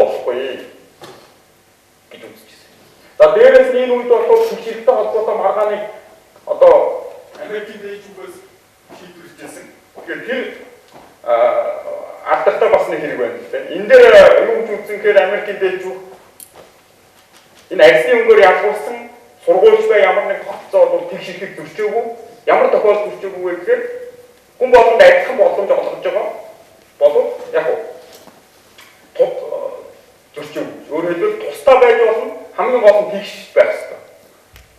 Гэсэн юм эсвэл өөрөөр хэлбэл тэр үеийн энэ заалтыг батлсан хүмүүс ч гэсэн энэ арьсны өнгөөр ялгуулсан тогтцоо тэгш шиг зөрчөөгүй гэж үзчихсэн. А тэр 19-р зууны сүүл үеийн шүүгчнэр ч гэсэн зөрчөөгүй. За тэгээд гит яасан. 1954 он Америкийн дэжүүг зөрчөө гэж. Тэгээд энийг юу гэж ойлгохгүй гэж. Энэ бол асар их одоо чухал шийдвэр төдийгүй онцлог хувьд бол энэ юу гэж тайлбарлах юм бэ гэсэн асуулт. Хуулийн заасан хэвээр тэрийг ойлгож ирсэн хүмүүс нь яг нэг янзаар ойлгож байгаа дараа үеийн шал өөр янзаар ойлгоод шийдлээ. Тэгэхээр энэ тэгш ирэх гэдэг бол үзэл санаа. Тэгэхээр үндсэн хуулийг батлсан хүмүүс эсвэл тэр өмнөх үеийн шүүгчнэр энэ үндсэн санааг буруу үзэл баримтлалаар ойлгож ирсэн гэж 1954 он одоо Америкийн дэжүүг шийдсэн гэж хэлж болно. Яг тэгэхээр Америкийн дэжүүг 54 онд бол арьсны өнгөөр ялгуулсан сургуулийн тогтолцоо гэдэг бол магадгүй хүмүүс тэгш боломж олгож болно. Өөрөөр хар арьстай хүүхд, цагаан арьстай хүүхд яг сурах орчин бүгдээрээ тэр үед бол тэнгэр газар шиг ялгаатай байсан юм байна. Илүү сайн орчин, илүү чанартай боловсрол, илүү сайн багшаар хичээл заалдаг цагаан арьстай хүүхдтэй. Хар арьстай хүүхдүүд тийм биш. Тэгэхээр Америкийн дэжүүг 54 онд гэж үзсэн гэхээр энэ хоёрын боломжийг яг тэнцүү болгох болно. Болгосон ч гэсэн энэ тэгш ихийг зөрчнө гэж. Яг тэгэхээр яг адилхан боломж олгож байгаа тийм арьсны өнгөөр ялгуулсан тогтцоо бол тэгш бус статустай гэдэг хүмүүст харуулж байна. Өөрөөр цагаан арьстай нь хараас арай илүү. Тэгэхээр арьсны өнгө гэсэн юм дур дорвын тохиолдлын зүйлээр хүмүүсийг ялгуулж хандна гэдэг бол одоо тэгш ихийн ноцтой зөрчлөө гэж дэж байна. Тэгэхээр энийг юу гэж тайлбарлах вэ гэдэг юм байна. Тэгэхээр одоо бол Америкийн үндсүүдийн институтийн Браун энэ шийдвэрийг үүсгэх боломжгүй. Өөрөөр тийм хүлээн зөвшөөрсөн шийдвэр шүү дээ. Тэгэхээр энийг зөвтгөх чадах он хэрэгтэй болж байна. Тэгэхээр энэтэй холбоотой тайлбарын онгод үүссэн. А тэрний нэг чухал онгод бол одоо ёс суртахууны тайлбар гэж одоо яриад байгаа онгод гэж. Тэгэхээр мэдээж энэ чинь бүх хүн санал нэгдэх гэж байна. Энэ угаасаа маргаантай асуудал. Угаасаа л ийм ёс суртахууны асуудалтай хүмүүс маргадагтай адилхан улс төрийн ёс суртахууны асуудалтай ч гэсэн хүмүүс дандаа маргадаг. А тэглээгээд үндэслээ хэлэхгүй байж болно. Нэг шаардлага бол үндэслээ хэлэх хэрэгтэй гэж. Тэгэхээр энэ үндэслээ хэлнэ гэдэг бол өөрөө шүүгчийн дур зорыг хязгаарлагддаг. Одоо үгүй л бид нар эрүүл сарууд ухаанд хүлээж авахгүй нэг хачин бичиж байна үндэслээ. Тэгэхээр тэр шүүгч эвгүй байдлаа байна шүү дээ. Эвгүй байдлаа ухаанд үндэслээ тавина, илүү нухацтай явна, илүү гүнзгий орно. Тэгээд ирэхээр дур доргой юмнууд нь ингээд хязгаарлагддаг. Гэхдээ энэ хангалттай биш үү? За тэгээд ер нь үндсэн хуулийн маргаан, ердийн маргааны шийдвэр гэсэн тэр шүүгчийн цаад философи нь одоо ердийн ярианд ертөнцийн үзэл гэж хэлдэг. Үнэн зүйл хамтлаг бол мэдээж байдаг. Тэгэхээр тэр шүүгчийн хууль гэж юу юм бэ? Хууль юуны төлөө байгаа юм бэ? Хуулийг яаж хэрэглэдэг юм бэ? Хууль хүмүүст ямар хэрэгцээ вэ гэдэг бид нар эргэсэн философи дээр позитивизм, жанрын ирэх он, янз бүрийн он гэж тав хүн хуулийн хүмүүс байгаа хэрэг. Тэр маргаан явдаг хийсэн онцлогч явж сайн харах юм бол хуулийн маргаан дээр буух гэсэн. Тэгээд тэгэхээр тэр хүний ерөнхий эрх зүйг юу гэж ойлгодог философи бол маш их нөлөөлж байна. Дээрээс нь энэ ёс суртахууны тайлбар нэг зүйл бол философи хандлагыг шаардж байна. Тэгэхээр философи гэдэг энэ чинь маш явцгүй хүрээнд хэрэгжилж байна. Юу гэхээр философи гэдэг хамгийн энгийн утга бол өөрөө болох тийм. Өөрөө бодож. Тэгэхээр тэг шиг гэж юу юм бэ гэдэг асуултад тэр шүүгч өөрөө хариулах хэрэгтэй шүү дээ. Түүнээс үндсэн тэг шигийг ингэж ойлгоно гэсэн юм бол байхгүй. Тэг шигтэй байна. Тэгэхээр тэрийг тайлбарлахын тулд шүүгч өөрөө бодгоос өөрөө авахгүй. Сайн шүүгч бол өөрөө бодож байгаа дайсны тайлбар гаргадаг. Тэгээд хангалттай үндэслэлтэй үед өөрөөх нь өмнө бодож ирсэн тэр үдэл баримт буруу байсан гэдгийг бүлээн зөвшөөрч чаддаг байна. Тэр шүүгч өөрөө алдсан байж болно. Тэгэх юм бол өөрөө тэрийг өөрчилж болно. Тэр үндсэн хуулийг баталсан хүмүүс буруу ойлгож ирсэн байж болно. Тэгвэл өмнөх үеийн шүүгчнэр буруу ойлгож ирсэн байж болно. Парламентын гишүүд буруу ойлгож ирсэн. Тэгэхээр тэр хангалттай хүмүүс байх бол тэрийг өөрчлөх боломжтой тийм ирмэлцтэй байх хэрэгтэй болж байна. За тэгвэл шүүгч бол улс төрийн философи биш үү? Улс төрийн философи бол тэгш ирэх гэж юу вэ гэхээр социализм ярьж болно шүү дээ. Марксийн тайлбараар тэгш ирэхийг тайлбарж болно шүү дээ. Нэг бүх баялаг яг бүх хүмүүст яг адилхан шүү байлаа юм гэдэг. Гэтэл шүүгч үндсэн хуулийн шүүгч бол улс төрийн философи биш учраас үндсэн хууль тайлбарж байгаа учраас үндсэн хуулийнхаа тэр ерөнхий бүтцэд захирагдана. Тэгэхээр манай ч юм уу Америк ч юм уу ийм улсууд яг социалист тайлбар явахгүй шүү дээ. Ягаад явахгүй гэхээр социалист тайлбар шүүгчийг хориотой. Ягаад гэвэл яг бид нар 90 онд социализмаас татгалзаад хувьсгал хийгээд либерал үндсэн хууль батсан тийм. Тэгээ үндсэн хууль өөрөө энийг үүсгэж байгаа юм социалист тайлбар тэгшэрхэн тухай социалист тайлбар. Тэгэхээр шүүгчийн өөрийнх нь тайлбарлах хүрээ болсон хязгаартай. За дээрээс нь техниктэй тахилгаас гадна тэр шүүгчийн боловсрол бол бас нөлөөлж байна. Хуулийн сургуулиуд формалын боловсрол эзэмшиж байгаа гэдэг бол тодорхой концепт ойлголтуудаар бид нар хоорондоо ярьдаг тийм. Тэр бас дур байгаа хязгаартай. Хуульчдын ерөнхий уламжлал юу бол бас шүүгчдийн дур байгаа хязгаартай. За шүүгчийн сонгон шалгуулт хийгээд хүртэл бас яг энэ хүн хуульчийн сэтгэлгээтэй legal mind байгаа юм гэдгийг хардаг шүү дээ. Хуульчийг сэтгэж чадж гинүү. Тэр чи яаж юм гэхээр хамаагүй дурд оргоод ингээд савлахгүй байх бас нэг хязгаарлалт болж байна. За гэхдээ энэ хангалтгүй. Яг энэ ёс сургуулийн тайлбарыг шүүмжлдэг зарим хүмүүс юу гэхээр энэ шүүгчээс философи хаан юм бэ те. Платоны дурд оргороо юу энэ үзэл санааг яаж тайлбарлаж болох юм. Тийм биш. Түрүүн хэлсэн үндэстэй байх шаардлага явж байгаа бусад хязгаарлалтуудыг сайн хэлсэн. Нэмээд юу байна вэ гэхээр хоёр төрлийн хязгаарлалт. Нэг нь бол үндсэн хууль үнэнч байх. Тэр үүрэг бол тодорхой тийм. Тодорхой заалтыг тэр тодорхой утгаар нь хэлсэн. Яг тэгэхээр хууль үндсөө тогтоосон хүмүүс 45 нас гэдэг 45 нас гэж бодож байгаа л тогтоосон тийм. Тэгш ирэх гэдэг заалтыг тэгш ирэхийн зарчим үндсэн санаа нэшээ оруулах гэсэн учраас тэгш ирэх гэж бичсэн. Түүнээс тэрний нэг тодорхой үндэл баримтлалыг тэмцээ тогтоогоо гэсэн. Тэгэхээр үндсэн хуультай үнэнч байх хэрэгтэй. Үнэнч байраа харуулж байгаа. Дээрээс нь энэ integrity гэж ойлгох банклорын зарчим байдаг. За энийг бол монгол хэд рүү орчуулахад хэцүү нэгдэлтэй тийм. Бүхэлдэг тогтцын нэгдмэл гэсэн утгатай юм шүү дээ. Монгол улсын шүүх хуульчдын холбооноос 13 онд батлсан хуульчийн мэргэжлийн дүрмд бол энэ integrity гэдэг ойлголт зарчимч байдаг. Яг шүүгчдэр бол яг бууж байгаа юм даа зарчим. Энэ ч нөгөө түрүү мэдээллийн технологийн тогтолцоон дээр бас integrity яриад шүү дээ. Тэр тогтолцоо өөрөө нэгдмэл яг бие даасан халтшгүй юм тогтцоо хэрэгтэй гэсэн юм бас явж шүү дээ. Тэгэхээр арай өөр үг хэрэгтэй байна гэдэг. Одоо зөндөө хайрлахад бол миний хувьд энэ чухал нэр томьёо гэсэн текст гэж үг болж байгаа юм да. Тэгэхээр текст шулуун зөв одоо нэгдмэл текст байна гэдэг бол юу вэ? Текст шулуун тэр тогтцоо тексттэй байна гэсэн чинь имэг замбраатаа нэгдмэл. Тийм юу хэлэх болох. Яг адилхан монгол шууд ингээд дүүцүүлсэн үг байхгүй учраас бид нар энэ ойлголтыг энэ бол шүүгчийн олсон суурь зарчим л да.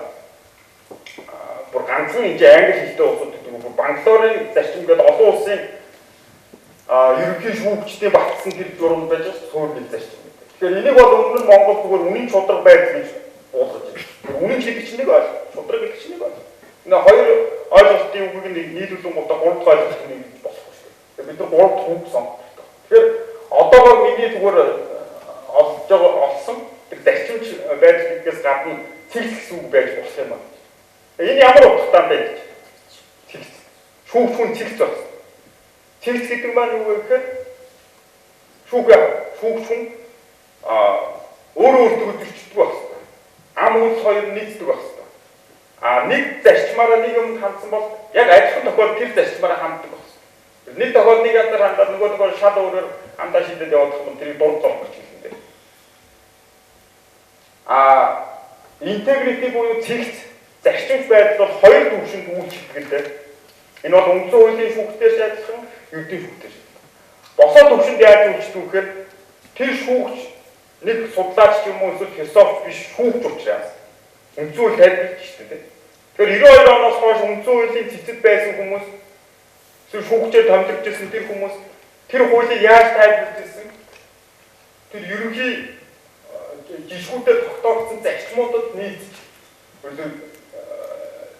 өмнөх тэр зөв шийдвэрлэдэг зөвтгсөн тайлбаруудыг хийх ёстой. Гэсэн ийм зүйл гарч байна. Өөрөөр хэлэх юм бол яг Браун гэдэг нөгөө тэгшилтэй холбоотой маргаан шийдсэн шүүгчнэр бол тэр шийдвэрийг гаргахын тулд Америкийн дээд зүгээс өмнө шийдсэн тэгшилтэй холбоотой зөндөө олон шийдвэрүүд жишгүүдийг харсан. Өөрөөр тэнд дотроос тэгшилхийн нэг утга нь юу гэж тэд нар тодорхойлсон гэхээр хүмүүсийг дунд зоргын зүйлээр ялгуурлах нь өөрөө тэгшилхийг үүсгэв. Төрөөс хамгаалахтай зүй болсны ямар ч асар сонирхолтой зүйлээр хүмүүсийг ялгуурчтай хандсан өөрөөр хандна гэдэг бол тэгшилхийг зөрчиж байсан тэр ойлголттой тулгуурч явж байгаа. Түүнээс дунд зоргоор хаа нэгэн газраас аваад ирсэн биш. За хэвтэй чиглэлд яг үгээр шүүгч тодорхой үндс санааг нэг үзэл баримтлалаар тайлбарлаа гэх тэр үзэл баримтлалтаа өөрөө үнэлэлтэй гэж үзэж байгаа тэрэндээ үнэнч байна. Одоо тэгшилхийн нэг маргааныг энэ шилжчихлээ. Дараа нь хэлбэр шүү. Жишээлбэл арсны өнгөөр ялгуулсан сургууль тэгшилхийг зөрчиж байгаа гэж үзэж байгаа бол арсны өнгөөр ялгуулсан эстран автобус. Америкт тийм байсан ш 50-аад он. Автобусны дугаар хар арстай хүний суудлыг яана. Цагаан арстай хүний суудлыг яана. Тэгээс солио суучих бол торгуулна тийм. Тэгэхээр тэр сургуулийн тогтолцоо тусгаарласан сургуулийн тогтолцоо тэгшилхийг зөрчсөн гэж үзсэн шүүгч бол дараа тэр эстрадатай холбоотой автобустай холбоотой маргаа ирэх юм бол тэр зарчмаараа тэр үзэл баримтлалаа. Гэхдээ энэ үзэл баримтлалаа хизээ сольж болохгүй гэсэн үг биш шүү. Маш сайн үндслүүд байх юм бол өөрчлөлт болно. Гэхдээ үндслээ хийх ёстой. Үндслтэй байх шаардлага дотор явж байна. За тэгэхээр одоо үндсэн тайлбар л байна. Тэр үндсэн тайлбар бол та мэдээд үгээр нь явдаг гэж. За энэ бол ахад Америкийн жишээ авч. Америкийн нэгдсэн улсын үндсэн хуулийн 1-р нэмэлт бол Конгресс үг хэлэх эсвэл хэвлэх хэрэгчлөө хязгаарсан хууль батлахгүй гэсэн. Тэгээ энэ хоёрыг яг үгчтэд ойлгоо. Үг хэлэх speech гэсэн үг. Speech гэдэг бол би та бүхний өмнө speech хийж байна. Тэр яг энэ үгээр нь ойлгохгүй гэсэн. За эсвэл хэвлэх press гэдэг бол юу вэ? Олон хувь хэвлэж байгаа. Ном хэвлэх, сонин хэвлэх энийг байна. Энэ хоёрыг хязгаарсан хууль батлж болохгүй үгчсэн бол ийм явц болчихно шүү дээ. А гэтэл Америкийн дээд үг энийг ингэж явцуу тайлбарлаа. Тэгэхээр үг хэлэх гэдэг бол үзэл бодлоо чөлөөтэй илэрхийлэх хэрэгчлөө хамгаалсан. Энэ үзэл санааг хамгаалсан заах гэж байна. Тийм учраас яг Америкт жагсаал цуглаан хийх гэсэн үг байна. Тэгэхээр энэ үг хэлэх хэрэгчлөө дотор чинь жагсах хэрэгчлөө багтж байгаа, цуглаан хэрэгчлөө багтж байгаа, ажил хаяг хэрэгчлөө багтж байгаа. Үйл хөдлөлөөр хүн үзэл бодлоо илэрхийлж болно шүү дээ. Таасаад юм дээ. Тэр 4 настай хүүхд авахсан гэдэг юм бол хэдэн мянган хүн ирэл таасаад шүү дээ. Үзэл бодлоо илэрхийлж байгаа. Эсвэл тодорхой бэлэг тэмдэг байж болно. Тэ? Таасаад жаач бас бэлэг тэмдэг. Үйл хөдлөлөөс гадна бэлэг тэмдэг. Тэгэхээр үгжил тайлбарлах юм бол харамсалтай юм руу орох юм. Сая юмуд хамгаалах болно. За хэмдэг гэдэг бас гараар бичсэн дахиад тэгвэл хамгаалах үгүй юм байна.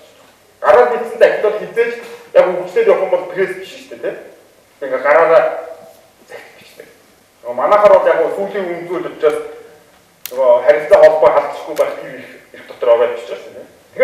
Тэгэхээр энэ үгч тайлбарладаг. Үнийхээ заалтууд. Би Европын хүнийхээ конвенцийн одоо маш сонирхолтой нэг кейс байгаа. Тэрийг танилцуулах цаг байхгүй учраас олж чинь. Яг энэ үгчсэн тайлбар хийгээгүй ёс суртахууны тайлбар хийсэн жишээ. Тэгээ үгчсэн тайлбарууд хүнийхээ хамгаалтыг дордуулдаг. Дээрээс нь хамгийн одоо ноцтой нөхөр ерөнхий заалтыг тайлбарч чаддгүй. 45 нас гэдэг үгийн шууд утга нь ойлгомжтой тийм. А тэгш их гэдэг үгийн шууд утга тийм ойлгомжтой биш. Бид нар марган өөр ойлгоо.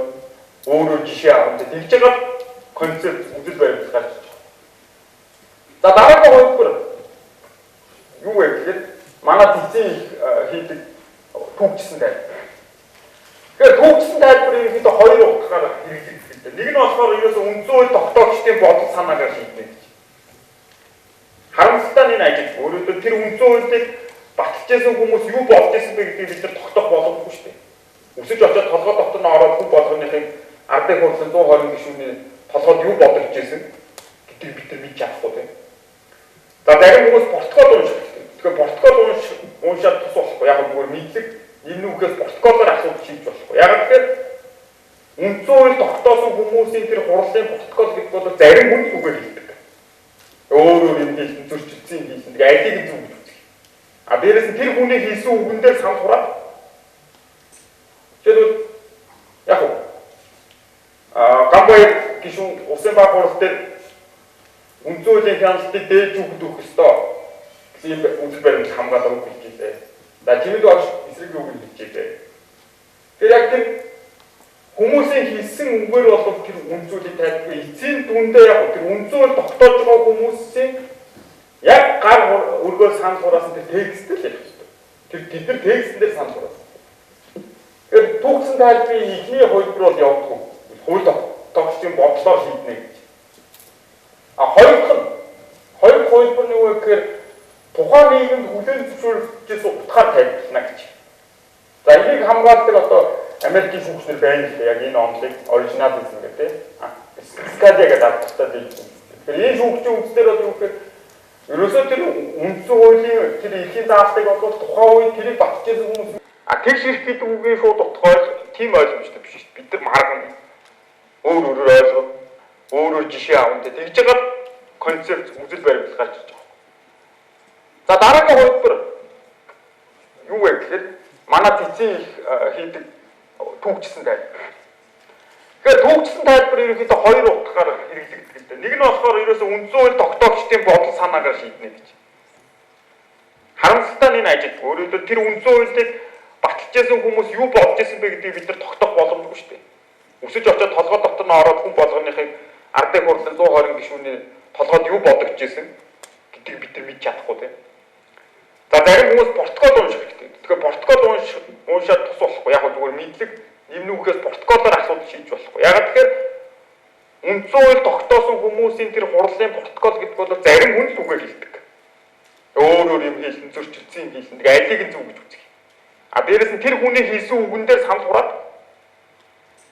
жишээлбэл яг уу Гамбаяр гишүүн Усын баг хурал дээр үндсэн хуулийн хяналтыг дээж өгөх ёстой гэсэн үзэл баримт хамгаалаа үг хэлж илээ. За чимэд багш эсрэг үг хэлж илээ. Тэр яг тэр хүмүүсийн хэлсэн үгээр бол тэр үндсэн хуулийн тайлбар эцсийн дүндээ яг тэр үндсэн хууль тогтоож байгаа хүмүүсийн яг гар өргөө санал хураасан тэр тексттэй л ярих ёстой. Тэр тэд нар текстэн дээр санал хураасан. Тэгэхээр түүхсэн тайлбарын ихний хувьд бол явагдав. Хууль тогтоогчдын бодлоор шийднэ гэж. А хоёр дахь хувьд нь юу вэ гэхээр тухайн нийгэмд хүлээн зөвшөөрөгчөөс утгаар тайлбарлана гэж. За энийг хамгаалдаг одоо Америкийн шүүгчнэр байна л дээ. Яг энэ онолыг оригинализм гэдэг тийм. Скадия гэдэг албатай дийж өгч. Тэгэхээр энэ шүүгчийн үзлээр бол юу гэхээр ерөөсөө тэр үндсэн хуулийн тэр эрхийн заалтыг бол тухайн үед тэрийг батжсэн хүмүүс юу гэж ойлгож байсан тэрүүгээр тайлбарлана гэж үзэж байна. Жишээлбэл тэнцээ эвтаназ гэдэг ойлголт байгаа үр хүндлтийг шийдэх эрхийг эмэгтэйчүүд эдэлдэг гэж ойлгож байгаагүй. Тэгэхээр тэр үед тэр эрх үйл байхгүйсэн тийм. Цаазаа бол хууль ёсныг гэж үзэж байна. Тэгэхээр тэр утгаар л тайлбарлана гэж. Үзэж байгаа. За тэгвэл энэ түүхчсэн тайлбарыг сонир. Би яагаад ингээд Америк руу орсон гэхээр манай цэц бол нэгдүгээр миний олж харсан юм өнгөчсөж тайлбарлалт юм байна. Энэ нь зөв юм уу гэдгийг хайж явж байгаад энэ онол. За түүхчсэн тайлбарт яагаад орсон гэхээр манай цэц хийхдээ бас ийм хандлага руу явдаг учраас хөөгд үзэхээр энэ түүхчсэн тайлбар хамгийн хүчтэй хэрэглэх ёстой гэж үздэг хүмүүстэй газар нь Америк байхгүй. Европт бол түүхчсэн тайлбар тийм чухал биш, бараг хэрэглэгддэг. Яг зөв дэмжлэг байдлаар явна. Түүхчсэн утгаар тэр хүний эрхийн заалтыг юусоо хэрэглэдэг. Жишээлбэл одоо бид нар тэр мэдээллийн технологитой холбоотой ирэх шүү дээ. Түүхчсэн тайлбарыг үзэх юм бол наач үндсэн хуулиар хамгаалагдаагүй. Наад эрхээ хамгаалах гэж байгаа бол скадия юу гэж хэлэх вэ? Парламентаар үндсэн хуулиар нэмэлт өөрчлөлт оруулаад үндсэн эрх болгоо гэж хэлдэг. Тэгэхээр энэ баг ганцхан Америкт голдож хэрэглэгддэг. Манай Монгол бас байх шиг байна. Гэтэ Монголын жишээг сүүлд нь. За түүхчсэн тайлбар бол асуудал байна. Нөгөө Брауныг чинь зөвтөх ямар ч боломжгүй түүхчсэн тайлбар гэдэг. Наад захын жишээ. Браун ч өөрөө аксиом болчиход шүү дээ. Тэгэхээр Брауныг үгүйсгэсэн тайлбарын онол өөрөө явахгүй. Яг тэгэхээр арсны өнгөөр ялгуулж байгаа сургуулийн тогтолцоо гэдэг бол дур зоргын хэлэлтэд маргахгүй бараг байхгүй. Өөр статус илэрхийлэх. Тэгэхээр энэ дээр асуудал гарч байна. Тууштай хамгаалахад хэцүү. Өөрөөр хэлбэл Жишээлбэл Америк үндсэн хууль дээр хэсгийн онцгой ял оногдуулж болохгүй гэсэн нэг утгатай нэмэлт байдаг л да. Хэсгийн онцгой ялаар шийдвэрлэхгүй байх хэрэгтэй. Тэгэхээр энэ заалтыг баталж явах үед хүмүүсийг баруун гар дээр нь хамгаалдаг байсан, ташуурддаг байсан, 7 настай хүүхдүүдийг цааздаг байсан. Гэтэ энийг хэсгийг бөгөөд онцгой ял гэж үздэг байсан. Тийм учраас зөвшөөрдөг байсан. Тэгээ яг түүхчсэн тайлбараар явах юм бол яг өнөөдөр Америкийн нэг мууч хүмүүсийг хамгаалах шийтгэл эсвэл ташуурдах шийтгэл те оногдуулах хэд энэ үндсэн хууль зөрчөөгүй болж байна. За бүр энэ дээр маргаан яд үгээр нөгөө сэтгцийн өвчтөй хүмүүс цаадрахад оногдуулахгүй гэсэн байна. Энэ нэмэлтийг батлах үед оногдуулж ирсэн. Тэгэхээр яг энийг энэ хэсгийн онцгой ялаас ангид байх эрх гэдгийг үзэл санаа гэж ойлгож ижил бидний мөн чанарыг зүгээр таньж мэдэх зүйл. Тэгэхээр түүхчсэн тайлбар өөрөө ингэж тууштай хамгаалахад хэцүү байгаа юм л да. Дээрээс нь орчин үеийн иргэншсэн нийгэмд хүлээн зөвшөөрөх үр дүнд хүрнэ. Яг одоо тагнуулын байгууллага бидний компьютер руу ороод та хамаа намаагүй бидний юмыг үзээд тэр нөлөөлөл мэдээлэл аваад байж болох юм дээ. Яг тэр үнцүүд багтсан хүмүүс тэрийг тийм ертөнцийг мэдэхгүй байсан, төсөөлөх боломжгүй байсан дээ. Хүнийг ташуурдах энэ хамгаалах гэдэг бүр амжилттай жишээнүүд бас байж байна. За дээрээс нь яг энэ түүхчсэн тайлбар ингэж байгаа юм л да. Үндсэн хуулийг ойлгож ирсэн тэр тухайн үеийн үзэл баримтлалаар тайлбарлахаар үндсэн хуульд үнэнч биш байна. Хэрэв үндсэн хууль тогтоосон хүмүүс тэгш ирэх гэдгийг яг одоо тэгж ойлгоно гэсэн бол тэр үзэл баримтлалаа бичиж штэ. Тэрийг бичээгүй. Яагаад ерөнхий тэр тэгш ирэх гэсэн заасан бичиж байгаа. Санаатаагаар үзэл санааг бичиж байгаа байхгүй юу? Тодорхой үзэл баримтлал биш те. За дараагийн нэг одоо зүйл бол юу гэхээр энэ цөөнхийн эрхийг хамгаалж чаддаггүй түүхчсэн дээр. Яг тэр ингээд хөвчлээ одоо чинь бэлгийн төв өөр юу гэдэг ингээд ийм эмэгтэйчүүдийн эрхч гэдэг юм уу за үндэсний цөөнх те ийм хүмүүс юм гараад ирэхээр ер нь бол хөвчлэн үнцөө багтаж явах үед энэ их төдийлөн сайн хамгаалагддаг байсан. Тэгээд түүхчсэн тайлбараа яадаг вэхээр тухайн үеийн үзэл баримтлалаар яв. Хэрвээ наад их хамгаалах гэж бол хууль тогтоох замаар хий. Үнцүүлдэ нэмэлт өөрчлөлт ор. Тэгэхээр нөгөө цөөнх чи яаж үнцүүлд нэмэлт өөрчлөлт оруулж чадах юм? Хэцүү шүү дээ. Монголд хэцүү, Америкт хэцүү, Японд хэцүү те. Үнцүүлж өөрчлөлт оруулах. Тэгэхээр ерөнхийдөө бол цөөнхийн эрхийн хамгаалтыг гадагшаа шийдчихдэг юм. За одоо Монголын жишээр оръё. Тэгэхээр Монголд бол энэ маргааныг та бүхэн мэдж байгаа. Сэргэлэн гэж хүн улсын хурлын тухай хууль үндэслэл зөрчсөн гэсэн ийм асуудлыг 93 онд анхны улсын хурлын сонгуулийн дараа ийм мэдээлэл гаргасан. За энэ дээр бол улсын хурлын сонгуулийн тухай 92 оны хууль тэгш сонгох эрх нийтээрээ чөлөөтэй сонгох гэсэн энэ гурван зарчмыг зөрчсөн гэсэн ийм одоо мэдээлэл гаргасан. За цаг багах учраас би ганцхан тэгшээр нэр. За тэгээд сэргэлийн хэмж үзсэн гэхээр сонгуулийн хууль тэгш эрхийн зарчмыг тусгаж өгөөгүйгээс түүнтэй холбоотой олон харилцаа зохицуулагддаг байна. Ерөөсөө яг улсын хурлын сонгуулийн үед тэгш эрхийг хангана гэсэн заалт байхгүй байсан. Энэ өөрөө тэгш эрх зөрчиж байна. За тэгээ өөрөө тэгш эрхийг ойлгох нэг янзын ойлголттой байсан. Тэгэхээр тэр нь зөв буруу нь тусдаа асуудал шүү дээ. Тэгэхээр бид нар энэ үзэл санаа хамгаалагдсан үгүй гэдэг тухай ярьж байна. Тэгш сонгох эрх хамгаалагдсан үгүй. За тэгээд өргөдөл гаргагчид юу гэж үзсэн гэхээр хоёр одоо зүйл дээр тулгуурлаж тэгш сонгох эрх хамгаалагдсан гэж үзэж байгаа юм. Нэгдүгээр бол одоо иргэний болон улс төрийн эрхийн тухай олон улсын пактын 25 дугаар зүйлд equal suffrage тэгш сонгох эрх гэж байж байгаа. Тэгэхээр энэ бол манай үндсэн хуулийн 10-аар Монгол улс нэгдэлтэй орсон олон улсын гэрээний үүргээ үнэн шударгаар биелүүлнэ гэсэн тэр заалтын дагуу шууд үйлчлэнэ. Энэ тийм учраас үндсэн хууль заасан заагаагүйгээр яг сонгуульд тэгш байх зарчимдээ суурилж явах хэрэгтэй гэсэн ийм үндэслэл гаргасан. За хоёр дахь үндэслэний үгээр үндсэн хуулийн 14-ийн хуулийн өмнө тэгш байх гэсэн ерөнхий тэгш эрх дотор энэ сонгуулийн тэгш эрх багтцсан гэж. Ийм хоёр үндэслэлээр мэдээлэл гаргасан. За тэгсэн чинь ЦИЦ яасан бэ гэхээр тэгш сонгох эрх манай үндсэн хуулиар хамгаалагдаагүй гэсэн шийдвэр гаргасан. За ингээд шийдвэр гаргахдаа тэр өргөдөл гаргагчийн эхний хоёр үндэслэлийг ерөөсөө дурдаагүй ордос хайцсан. За тэгээ өөрөө яасан бэ гэхээр хоёр төрлийн үндэслэл гаргасан байна. За нэгдүгээр нь болохоор үндсэн хуулийн 21-р зүйлд бол нөгөө улсын хурлын сонгуулийн зарчмуудыг заасан шүү дээ. Нийтийн нууц те шууд энэ дотор тэгш гэж үг алга байна гэсэн үгчсэн тайлбар гэсэн юм те үгчсэн тайлбар. Өөрөлдөл тэр 21-р зүйл дээр ерөөсөө л тэгш гэж үг алга. Тэр чинь сонгуул тэгш байх тухай ерөөсөө санаатгаар энийг аваа бичээгүй шүү дээ. За хоёр дахь үндэс нь бол түүхчсэн тайлбар. Юу гэсэгээр ардын хурал дээр энэ тэгш сонгох эрхийг оруулах санал ерөөсөө гараагүй байна гэж. Тэгэхээр товчхон юм хоёр өгүүлбэр бичсэн. Тэгэхээр энэ зөв үү гэсэн юм гарч иж байгаа байхгүй юу? Тэгэхээр цэц бол ямар үзэл баримтлалаар энэ тэгш сонгох эрхийг ойлгож байгаа гэдэг ерөөсөө тайлбарлаг. Гомд гаргах сэргэлэн нэг янзаар ойлгож ирсэн. За улсын хурлыг төлөөж ирсэн л үндэж янзын гişүүн өөр нэгээр ойлгож ирсэн. Энэ хоёрын аль нь зөв вэ? Эсвэл гурав дахь үзэл баримт зөв юм уу? Тэр үзэл баримтлалын тухай ерөөсөө яриаг. Суур үзэл санаа хамгаалагдсан уу юу гэдэг тухай яриад хамгаалагдаагүй гэж. Тэгэхээр тэг сонгох эрх гэдэг бол ерөөдөө хоёр янзаар ойлгогддог л доо. Хамгийн илэрх нь бол нэг хүн нэг санал. Тийм хаа? Өөрөлдөл анх арчид нэвтэрч явах үед баян хүмүүс өмч хөрөнгөтэй хэмжээгээр илүү олон санал өгдөг. Мөнгөгүй хүмүүс санал өгч чадахгүй. Эсвэл ганц санал л та тийм. Тэгээ энэ ялгааг арилгах гэж тэгш гэсэн үг анх орж исэн тийм. Өөрөлдөл иргэн ардсан нийгмийн нэг санал өгнө. Бүх иргэн адилхан нэг санал өгнө. За хоёр дахь нь юу гэхээр саналын жин нь ойролцоо байна гэж. Өөрөлдөл тэр иргэний өгж байгаа санал тус бүрийн нөлөө нь ойролцоо байна. Тэгээ манай цэц энийг ерөөсө хилцээгүй шууд л байхгүй наач хамгаалдаг манай үнцүүлээр хамгаалдаг гэсэн. Тэгэхээр энэ үр дагавар юу вэ гэж? Үр дагавар нь юм байна. Улсын хурл 76% та тийм. За тэгээд ер нь бол одоо мажоритар системээр явагдсан бүх сонгуул дээр улсын хурл бол нэг эхнийхтэр 19 дараа нь дандаа 20 суудлыг Улаанбаатарт хуваарлажсэн тийм. 56 суудлыг яасан?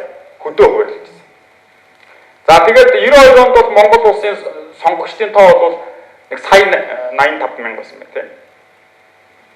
За Улаанбаатарт 300 мянган байсан, 780 мянган орон нутагт байсан. 2008 онд яасан? Сонгогчдын тоо сая 85-аас сая 542 мянга болж өссөн. За Улаанбаатарын сонгогчдын тоо бараг 2 дахь өссөн. 300 мянга байж байгаа 502 мянга болсон тийм. А хөдөөгийн сонгогчдын тоо 783 байж байгаа жоохон өсөөд 952 мянга болсон тийм. Тэгэхээр одоо нэг ийм асуудал гарч байгаа. Бид зүгээр хоёр тойрог дээр жишээ авчих юм л да. Сонгуулийн 22 дугаар тойрог дээр өөрөөр хэлбэл 22 дугаар тойрогт 92 онд 66 мянган хүн байсан бол 2008 онд 158 мянган хүн болсон. 158. Тэгэхээр 2.5 дахь өссөн биз дээ тийм. За 14 дугаар тойрог Төв аймгийн тийм. Энд болохоор яасан гэхээр 92 онд 53 мянга байсан, 2008 онд 53 мянга болсон. За тэгээд энэ хоёр тойрог хоёулаа 4 гишүүнийг сонгодог. Тэгэхээр юу гэж хэлж болох вэ гэхээр 22 дугаар тойрог буюу Баян зүрх дээр бол 39 нэг одоо улсын хурлын гишүүн 39 мянган хүнийг төлөөлж байгаа байхгүй юу? Гэтэл 14 дугаар тойрог дээр нэг улсын хурлын гишүүн 13,399 одоо иргэний төлөөлж байна. Тэгэхээр энэ яаж юм гэхээр 22 дугаар тойргийн иргэний 3 иргэний санал нийлжээж 14 дугаар тойргийн нэг иргэний саналтай жингээрээ тэмцэж байгаа байхгүй. Тэгэхээр энэ бол одоо тэгш иргэнийг зөрчсөн гэж үздэг л дээ. Жишээлбэл Америкт бас яг ийм тохиолдол гарч ирсэн. Өөрөлд энэ сандын жин бүр их 10 дахин болчихсон тийм. Тэгээд энэ нь тэгш иргэнийг зөрчсөн байна гэд хүчингү болгох. Тэгэхээр магадгүй одоо 7 сарын 1-ний үйл явдал энэтэй холбоотой болсон юм байна тийм. Яг тэгэхээр Улаанбаатарт яаж юм? Нийт сонгогчдын 38% нь байж бараг 40% нь тийм. Тэгэнгүүтээ улсын хурлын суудлын хэдэн хувийг авч байна? 26% тийм. Тэгэхээр энэ чинь нөгөө манай мажоритар тогтоож өөрөө сонгогчдын саналыг зөв тусгахдаггүй ийм үн чанартай тогтцоо. Дээрээс нь энэ тойргийн хуваарлж өөрөө шинжлэгдээгүй хүн ам шилжчихээд байгаа тийм. За тэгэхээр энэ цэцэн шийдвэр дээр шүүмж хийя гэж. Тэгэхээр цэц бол хэвтэй чиглэлд интегритиг зөрчсөн. Хэвтэй чиглэл зөрчсөн. Яаж зөрчсөн бэ гэхээр цэцгийн гишүүд өөрсдөө үндсэн хуулийн 21-р зүйлийг өгчлээ тайлбарчлаа шүү дээ. 21-р зүйл дээр тэгш сонгох гэж үг алгаа гэсэн. За тэгэн гутаа нөгөө өргөдөл гаргагчдын хилээдсэн үндсэн хуулийн 10-ыг ерөөс ордос хаягдсан. Тэг үндсэн хуулийн 10-ыг унших юм бол гэрээний үүргээ шударгаар бэлдүүлнэ гэж байна шүү дээ. Тэгэхээр иргэний болон улс төрийн пакт Монгол улс нийтэд орсон. Тэнд тэгш сонгох хэрэггүй бүр бичсэн, өгчлээ бичсэн тийм. Тэгэхээр өөрөө өөртөө зөрчилдсөн ийм тайлбар хийсэн. Өөрөлдөл цэгцийг хэвтээ төвшин зөрчсөн, интегритийг хэвтээ зөрчсөн, төвшин зөрчсөн. Энэ зарчимч биш хандж байна тийм. Нэг зарчмаараа хандахгүй байна. Хандаагүй байна гэж. За хоёр дахь нь босоо чиглэлд зөрчиж байгаа. Гомд гарагч нар хэлжсэн. Тэгш эрхийг зөрчсөн, сонгох эрхийг зөрчсөн гэж. Энийг ерөөсөө хэлцээгүй цэц ингээд ордоос хайжиж байгаа байхгүй юу? Тэгэхээр энэний үр дагавар нь юу вэ гэхээр тэгш эрх гэж юу юм бэ? Ерөнхий тэгш эрх. Тэр монголчууд 92 оны үндсэн хуулиа батлахдаа жинхэнэ тэгш эрхийг батлсан. Тэгэхээр социализм үед бол тэгш эрх гэсэн үг байсан боловч яасан? Иргэдэг жинхэнэ ард, жинхэнэ биш ард гэж ялгаж ирсэн бүр хуулиараа тийм. За тэгээд хөрөнгөтэй хүмүүс ядгууртан лам нарыг бол ялгуулж ирсэн тийм. Тэгэхээр энийг болио Монгол улсын иргэд тэгш байв. Тэгэхээр хаана амьдарч байгаа гэдгээс хамаарат саналын жинийн өөр газар амьдарч байгаа иргэнээс 3 дахин бага байна гэдэг бол дур зоргын ялгуулсан тийм. Тэр хүн ядгуур угсаатай бол эсвэл буддын шашин шүтгүү гэдгээр нь ялгуулж байгаатай адилхан дур зоргын ялгуулсан. Тэгэхээр энэ зарчимд бол үнэнч байж чадаагүй. За хоёрдугаар сонгох эрхийг. Тэгэхээр сонгох эрх бол энэ бас хамаатай болж штэ. Социализм үед хэлбэрийн төдий сонгодог байсан бол 92 оны үндсэн хуулиар жинхнээсээ хүмүүс сонгодог тийм юм руу орж байна. Ардчсан бас байна бас. Ардчил байсан. Ардчил гэж нэрлэжсэн. Гэтэ одоо яг 92 оны үндсэн хуулиар жинхэнэ ардчил руу орё. Тэгэхээр жинхэнэ ардчлалын нэг шинжний өгөхөр хүн болгон сонгох хэрэгтэй. Хүн болгоны өгж байгаа санал нь бусад иргэнийхтэйгээ адилхан байх ёстой гэсэн тэр агуулгыг илэрхийлж байна. За дээрэс нь хамгийн одоо ноцтой нь юу вэ гэхээр босоо чиглэл энэ цэц бол олон улсын гэрээнд заасан хүний эрх Монгол улсын үндсэн хуулиар хамгаалагдсан гэсэн зарчмыг өмнө нь бол тогтоосон байсан байхгүй юу? Тэр яасан бэ гэхээр 93 оны 4 сард цэцнийг маргаан шийдсэн байна. Тэрний үгээр ажил хайх хэрэгтэй холбоотой. Эдийн засаг хэцүү болсон учраас маш олон хүмүүс ажил хаяад ирсэн. За тэнцээ нэг ардыг хурлаас батлсан баха нэг журам байсан. Тэр журмаар бол ажил хайх эрхийг нэлээд хязгаарласан маш өргөн хүрээнд хязгаарласан байсан. За энийг бол яасан бэ гэхээр одоо үнцөө зөрчсөн байна гэсэн гомдол бол цэцээр очсон. Ламжаа байцсан байна. Өөрөлд 93 оны 4 сарын 21. Тэгээ үнцөө хуулийн цэцээс тэр журам нь иргэний болон улс төрийн эдийн засгийн нийгэм соёлын эрхийн тухай олон улсын пакт заасан ажил хайрын эрхийг зөрчижээ гэж шийдвэрлэв. Өөрөлдөө энэ сэргэлэнгийн маргааныг шийдвэрлэхээс 6 сарын өмнө яасан. Үндсэн хууль бичигдээгүй олон улсын конвенц заасан эрхийг хэрэглээд хууль хүчингүй болгочихсон биш. 6 сарын өмнө. Өөрөлдөө ажил хайх эрх гэж үндсэн хууль байх. Харин эдийн засгийн нийгэм соёлын эрхэд байгаа тийм. Тэгэхээр тэрийг зөрчсөн тэр конвенцийн заалтыг хэрэглээд ажил хайх эрхийг үндсэн хуулиар хамгаалагдсан гэж шийдчихэд 6 сарын дараа яг адилхан шаардлага гаргасан цэвэрлэнгээ иргэний энэ үндслийг ерөөсөө хилэлцээгүй. За дараа нь энэ олон улсын гэрээнд одоо хамгаалагдсан энэ эрх бол үндсэн эрхийн түвшинд хамгаалагдана гэсэн энэ зарчмаа бол цэц 15 дүгнэлтэд ахиж дурдсан байна. Хүүхдийн эрхийн конвенц, өөр бусад зөндөө олон конвенцийг хэрэглээд хуулиудыг хүчингүй болгосон тийм ба. Тэгэхээр энэ цэгц интегрити гэдэг чинь юу гэхээр босоо хэвтээ төвшөнд үйлчлэх гэж байна. Энийг бас зарчимч байдлаар орчуулж болж байгаа байхгүй юу? Шүүгчдийн хувьд. Өөрөөр зарчимч хүн гэж юу гэхээр нэг л янзаараа зарчмаараа ханддаг хүний гэдэг тийм ба. Тэгэхээр үндсэн хуулийн шүүгчнээс бид нар хүсэх юм ганцхан үндслээ хэлхийг шаардахгүй тэр үндсэл нь өөрөө цэгцтэй байх ёстой. Бусад шийдвэрүүдтэйгээ уялдсан байх ёстой, нэгдмэл байх ёстой, бүгднийг утгачуулсан байх ёстой. За тэгээд 2008 онд бол үндсэн хуулийн цэгц энэ алдаагаа бас засах боломж гарсан л та. Яг тэгш эрхийг түрүүн хэлсэн утгаар зөрчиж гинэ гэсэн хоёр одоо тусдаа иргэд бол цэц рүү хандсан. За тэгэхэд бол цэц бас л хүлээж аваагүй. Иргэд бол адилхан ерөнхий тэгш эрхийн заалт нь өөрөө тэг сонгох эрхийг хамгаалсан гэж үзэжсэн. За дээрэс нь иргэний болон улс төрийн эрхийн тухай олон улсын пакт гэсэн хамгаалсан. Цэц хүлээж аваагүй ахаад нөгөө хүчсэн тайлбараа хийсэн. Ахаад түгчсэн тайлбараа хийсэн. За гэтэл 2008 он Чимэд багш сонгуульд суралцгүйгээр номныхоо 55 дугаар хуудсан дээр тэгш сонгох эрх нь өөрөө манай улсын хурлын сонгуулийн нэг зарчим юм аа гэж. За энэ нь яагаад вэ гэхээр хэдийгээр 21 дугаар зүйл дээр хамгаалагдаагүй ч гэсэн 14 дугаар зүйлийн ерөнхий тэгш эрхт орсон байна гэж. Тэгэхээр Чимэд багш бол жинхэнэ цэгц хандж байна те. Зарчим хандж байна. Өөрөөр магадгүй яг одоо энэ яагаад тэгш гэдэг үг тэр 21 дугаар зүйлээс алга болсон бэ гэж үзэхээр очирч яв гэж хүний саналаар хасагдсан байгаа байхгүй. Гэхдээ ямар шалтгаан юм мэдэхгүй. Ямар ч олонхоор бол хасцсан. Хассан үнэн байсан ч гэсэн дараа нь яг зам жавгаа санд хураагаад ахаад ялагдсан байлээ дээ. Тэгээд тэгш гэдэг үг санаатаагаар хасагдсан байгаа байхгүй юу? Санаатаагаар хасагдсан байсан ч гэсэн энэ үндсэн хуулиар хамгаалагдаагүй гэсэн үг биш. Яг тэгэхээр бид үндсэн хуулийн шүүх бол үндсэн хуулийг улс төрийн ёс суртахууны зарчмуудын цогц нэгдмэл цэгц зарчимч тийм тайлбарыг хийж явах ёстой. За тэгээд дүгнэлт юу вэ гэж.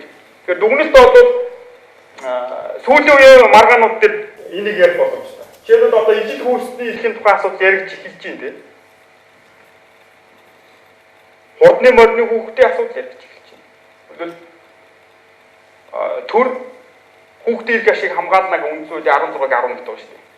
Тэгэхээр 90-ад онд бол үндсэн хууль баталж яхад энэ нь ерөөсө хурдны морь унж байгаа хүүхдийн эрх ашиг хүнсэн гэж ойлгоогүй байсан. Тэгж ярих боломжгүй байсан. Одоо бол бид нар ярьж штэ. Ягаад тэгэхээр морь унж байгаа хүүхдүүдийн 40%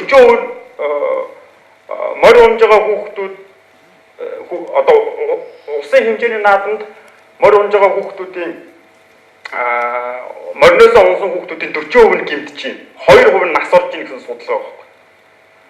Тэгэхээр бид нар насанд хүрсэн хүмүүс өвлийн цагаар за 100 ч бай тээ. Санаатаагаар хүүхдүүдийг ийм морин дээр тавиад ийм хол зайд уралдуулаад бооцоо тавиад явж ийн гэдэг нь хүүхдийн эрх ашиг төр хамгаална гэсэн үндсэн хуулийн тэр үзэл санаанд нийцж ирээгүй. Өмнө бид нар буруу ойлгож ирсэн байж болно. Одоо илүү үнэлэлттэй тайлбар нь юу вэ?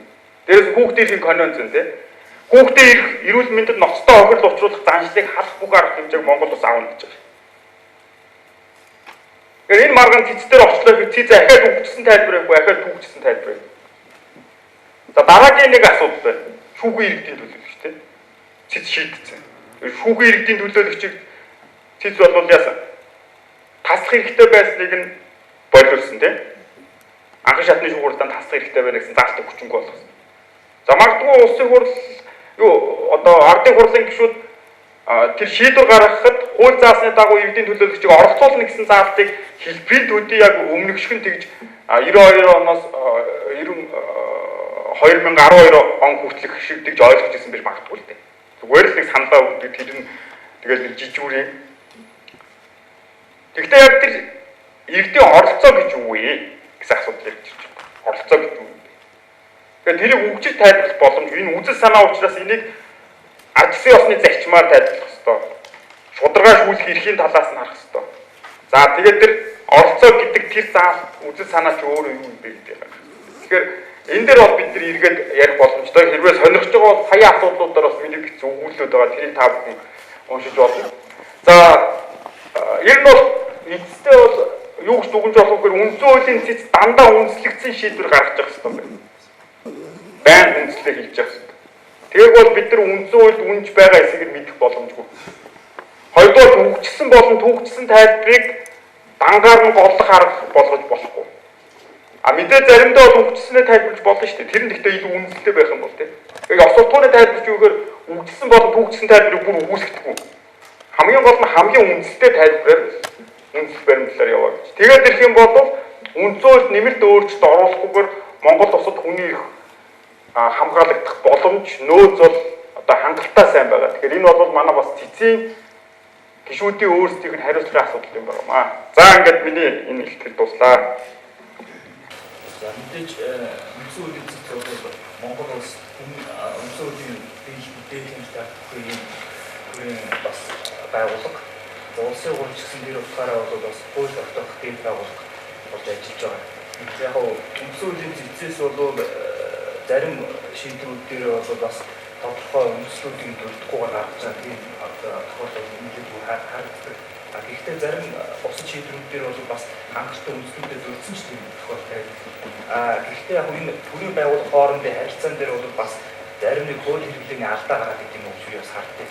Үндсэн хуулийн зэч дүгнэлтээр одоо үндэстэй хамттай бичээд явуулдаг. Дараа нь үүнийг улсын хурлд хэлцдэг тийм ээ. Улсын хурл хэлцээд үндсэн хуулийн зэцийн шийдвэрийн дүгнэлтийг одоо зөвшөөрөх үгүй гэдэг тогтоолоо гаргахдаа бас үндэстэй тодорхой зааж өгөх хэрэгтэй гэж хууль бол заасан юм. Гэтэл бол улсын хурл бол үндсэн хуулийн зэцийн шийдвэрийг бүхэн зөвшөөрөх боломжгүй байна гэсэн юмны дурдаад шууд тогтоолоо гаргацдаг. Цаашаа зэц бол их судлын уралдааны одоо зарлаад хордуулалтаа бол олон үндсэн хуулийн зэцийн өмнөх дүгнэлтийг бүхэн зөвшөөрөх улсын хурлын тогтоолын үндэслийг үлдсэн. Ийм гэрч бол энэ дээр бол ямар нэгэн байдлаар одоо зөвшөөрөх зүйлээр хэлцэх боломж гардаг. Тэгэхээр таны хувьд бас хууль зүйн ер нь яг энэ практикийг өөрчлөх ямар боломж байдаг юм бол таны санд бол бас энэ дээр юу байна гэсэн таны талаас За баярлалаа. Маш чухал асуулт юм. Тэгэхээр одоо яг энэ дээр бас сайн хариулах юм бол Ганбаяр гэж би бодож яг тэр процесс оролцсон. Яг TT-ийн процесс журам яаж гарсан бэ?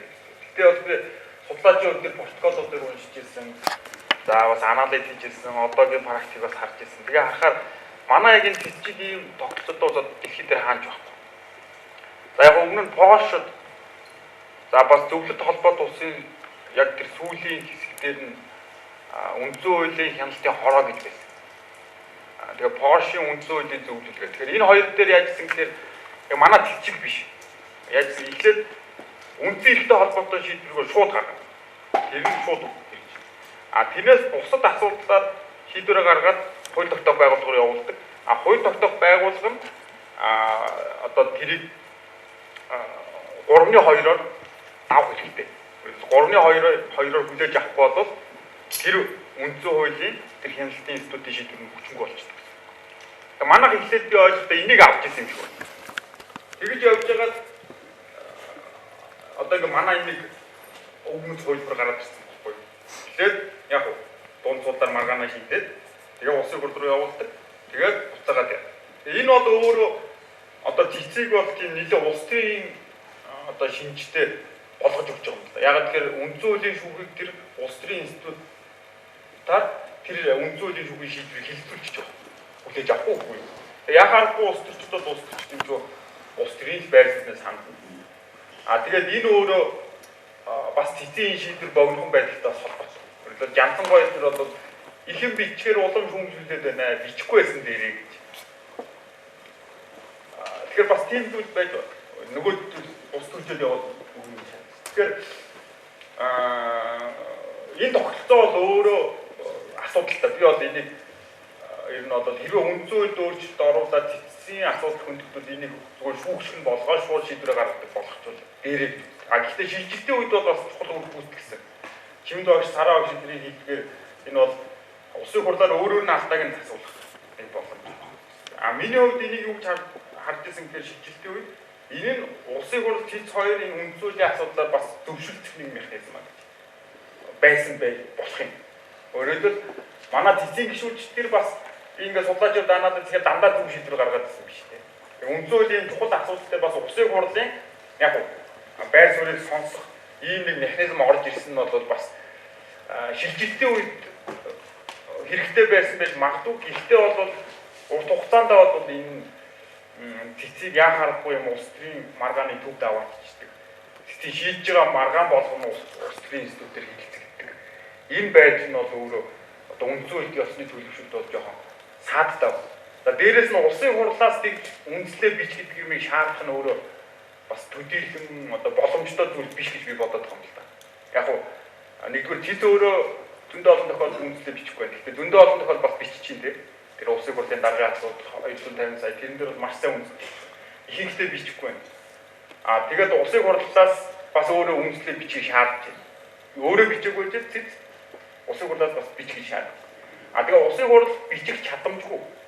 Чадамжгүй гэдэг нь би юу гэхээр тэр чинь парламент шүү дээ. Үндэслэлээр санал хураах, өгүүлбэр болгон дээр санал хурааж чадахгүй шүү дээ. Ерөнхийдөө үндэслэлээр санал хураах. Өөрөө тэр институт чинь түрүү миний хэлсэн тэр жажмент гаргадаг институт биш үү? Улс төрийн шийдвэр гаргадаг. Тэр улс төрийн шийдвэрээс үнс явуулна гэвэл яг экспертүүдийн тэр хуулийн зөвлөгөөний юм явж болно л да. Тэрийг яг улсын хурлын үндэслэл гэж үзүүгүй. Тэгэхээр угаасаа улс төрийн институтээс шүүхээс шаарддаг шиг үндэслэл шаардна гэдэг бол өөрөө жоохон одоо асуудалтай юм.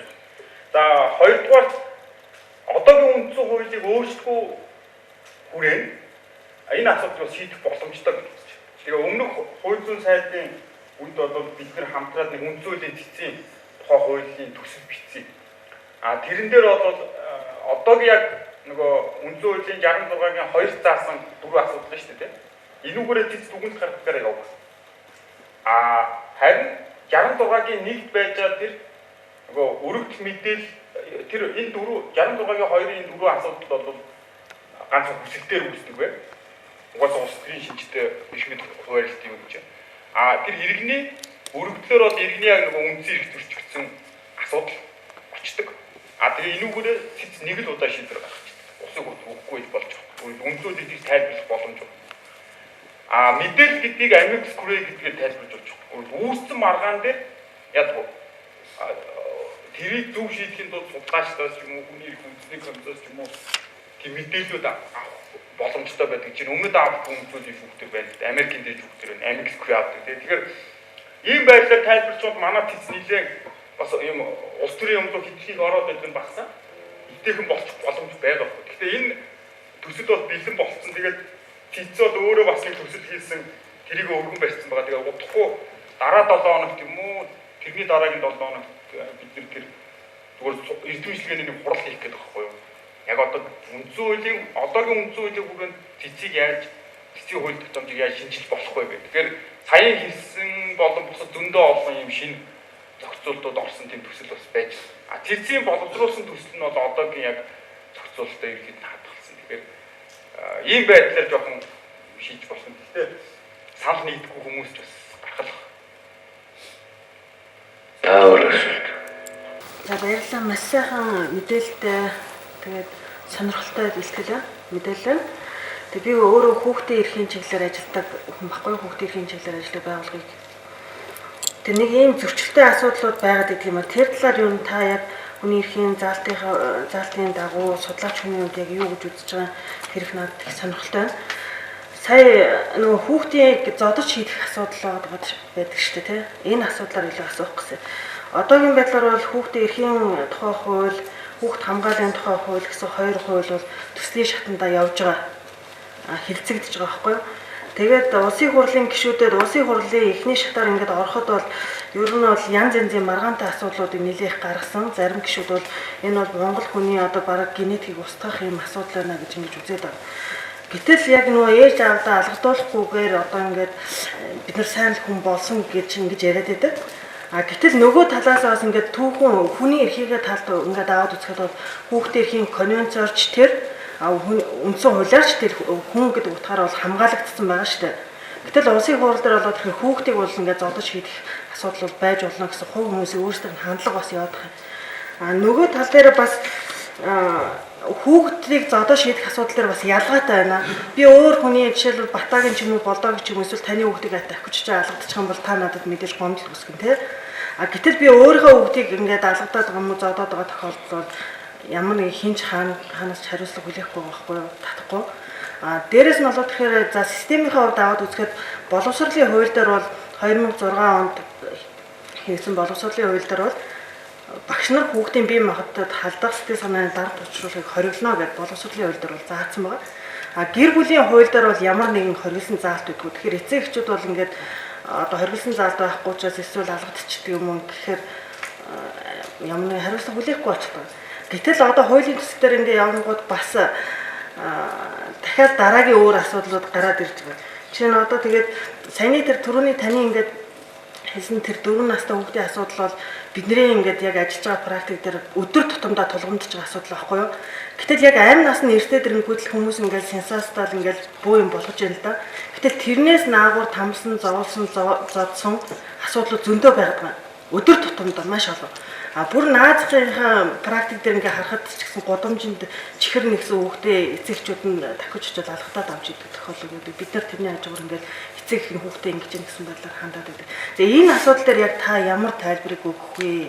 Ер нь бол одоо Монгол улс яг энэ дээр үндсэн хуулийн ч гэдэг юм уу бид нарт одоо жишээлбэл ингээд ажиллахад ч гэсэн ёсны хувьд бол бас айгүйх асуудал гардаг байхгүй юу? Барууны юм ярьсан нэг тийм одоо амьдралаас цэцэрсэн юм ярьсан хүмүүс ч гэдэг юм уу эсвэл хүүхдэд зодож идэхгүй байна гэж юу байсан чи ч гэсэн зодолж үзсэн л байгаа ч гэдэг юм. Гэтэл эн чинь өөрөө хүний эрхийн зөрчил юм аа гэж бас хүмүүс ойлгохгүй. Тэгэхээр энэ дээр танаас одоо тодорхой ямар үзэл бодолтой вэ? Тайлбар ямар вэ гэдэг талаар. За баярлалаа. Гол асуулт. Тэгэхээр сайн хайр гурал гэдэг ном бичсэн чи арчуулсан бичсэн тийм. Тэр үнсэн хүн байна уу? Би тэрний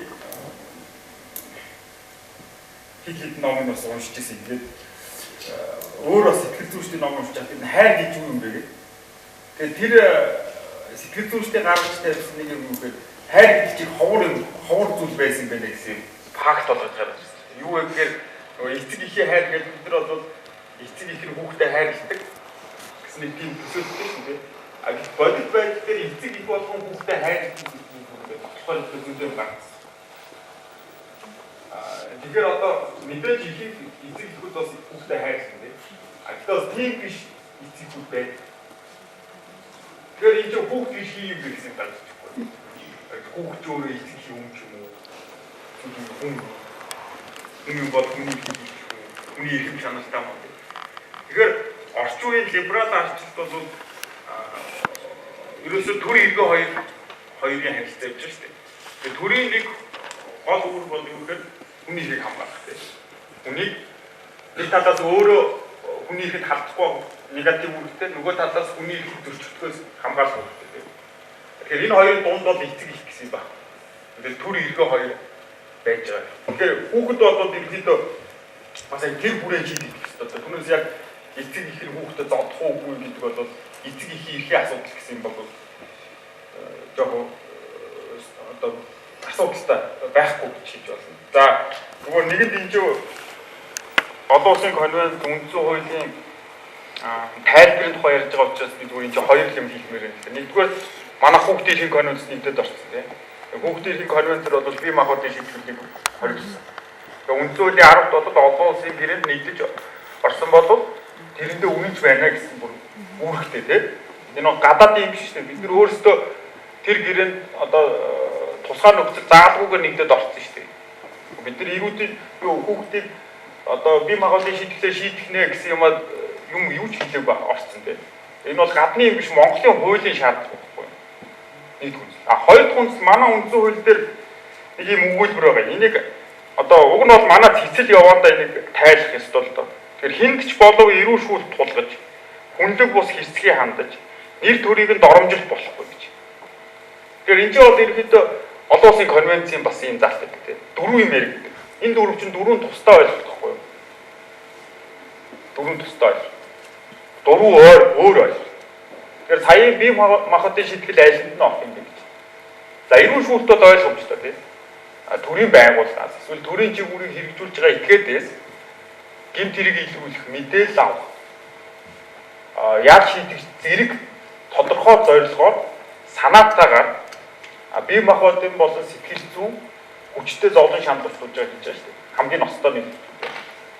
За доромжлох гэдэг бол яг хүмүүсийн өмнө бусдыг нэр төрийг доромжлох доош нь хэлтэй. За хүнлэг бус хэрцгий гэж юу юм бэ?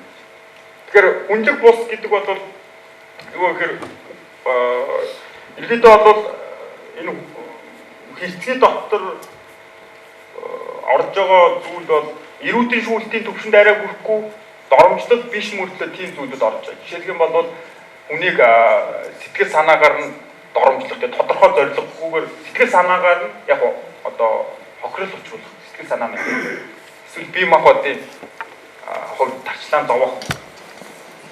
Тэгээд заавал төрийн байгууллага байх албагүй шүү дээ. Тэгэхээр ийм зүйл хинт ч гэж байгаа шүү. Энэ бүр абсолют хэрэг. Манай үндсэн хуулиар абсолют хэрэг байхгүй юу? Өөрөөр хэлбэл одоо манай үндсэн хууль бүр онц байдал зарласан үед ч гэсэн дайны үед ч гэсэн хин боловч эрүүл шүүл тулах хүнлэг бус хэрцгий хандлагыг хоригдсон хуулийн даалтыг үйлдвэрч онц байдал зарлаар хүний их хязгаарлалт болно шүү дээ. Тэр нөхцөлд ч хязгаарлалт болохгүй энэ ирэхэд багтаж байгаа байхгүй. Хүнлэг бус хэрцгий гэдэг дотор яаж сая тэр бие махбодын шийдэл бол өөрөө орж байгаа. Тэгээд дээрээс нь зүгээр энэ маш олон юмуд нөлөөлсөн л дээ. Хэрвээ тэр хууль ингээ хилцэлтэй багтаглаа гэхэд тэцдэр очлоо гэхэд хамгийн одоо албан ёсны сайн тайлбар хийх хэрэг бүхий газар нь тэц байна. Яг тэр маргаан эцэлж яваад шүү. За хүний эрхийн үндэсний комисс бас чухал үүрэгтэй тийм. Тэр очоогүй энэ дээр бол маш их ажил хийж байгаа. Төрийн бус байгууллагууд байна, та бүхэн байна. Тэгэхээр дээрээс нь ч хуулийн аргаар бид нар энэ асуудалтай тэмцээс гадна боловсролын зүйтэй юм байхгүй. Хүүхдийг заавал тэгж хүчээр цохиж занжиж тэгж хүмүүжүүлэх нь ер нь зөв юм уу? Тэгэхээр ер нь бол бид нар хүүхдийг хүн гэж үзэж хандах хэрэгтэй юм шиг байна. Заримдаа бол хүүхэд хүн биш гэж ханддаг юм их гардаг штеп. Лав намайг оюутан байхад ингээд микрон суухаар хүүхэд ингээ мөнгө төрсөн суудал дээр сууж хүүхэд байр ингээд өөрөөс нь асуухгүй өргөөл өөрийнхөө өвөр дээр суучдаг тийм хүн биш. Энд нэг эд материал шиг байгаа нэг сүнх сандал дээр байгаа юм шиг. Эсвэл яа асанд хүрсэн хүмүүс бид нар бие биентэйгээ харьцахдаа бие биенийг хүн гэж хүндлээд юм асууж харьцдаг тийм. Саад ингэнүү гойдаг тийм. Тэгээ баярлаа гэж. Тэгэн одоо хүүхдтэй болохоор яадаг вэ? Өө тэрийг аваад тийг гэж нэг. Тэгэхээр энэ чинь бол бидний бас тэр боловсролын сэтгэл судлалын янз бүрийн тийм нэг гэгэрлийн тийм юмнууд бол байх шүү. Тэгээ цаг хугацаа бол бас авах баг. Гэтэ хуулиар бол Монголын төр тэр хүнлэг бус хэрцгий хиндж хандаж болохгүй гэсэн үнцүүлээ заах хүүхдийн конвенцээр бол энэ асуудалтай тэмцэх позитив үр хүлээж байгаа, ийм зохицуулт хийх үр хүлээж байгаа. Ийм л зөвхөн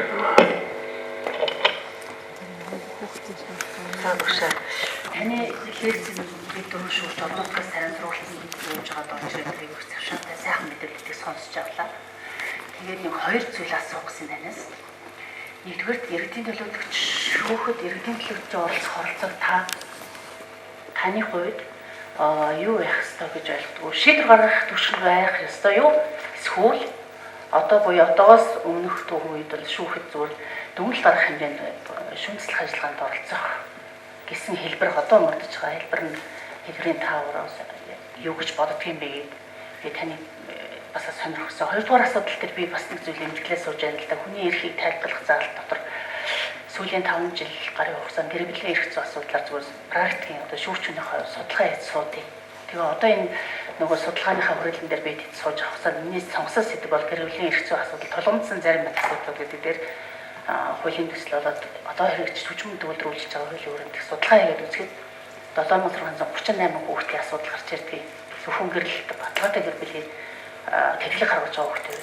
Нөгөө тэтгэлэг гаргуулах буюу эцэг тогтоолгох одоо сүүлийн үед нэг хамтран амьдрагчид юм яриад байна шүү дээ, тийм ээ. Тэгээ тэнд нөгөө тэнд гаргаж байгаа тэтгэлэг гаргах хүүхдийн доо 2020 гэж гарч байгаа. За ингээд судалгаанаас аваад тэгэхээр тэр хоёрхан тоон дээр би эмзэглэж энэ нийтлийг бичих гээд үзээд байгаа юм л дээ.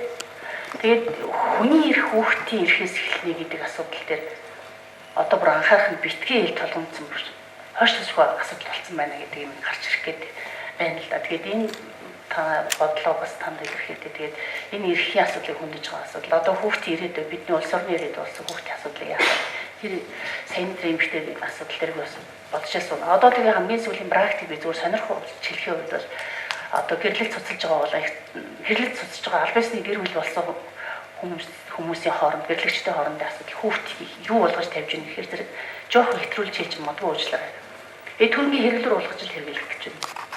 Асуудлыг шийдвэрлэх гэдэг хүүхдээ өөрөө асрамжинд давуулдах гэдэг асар их тэмцэж байгаа.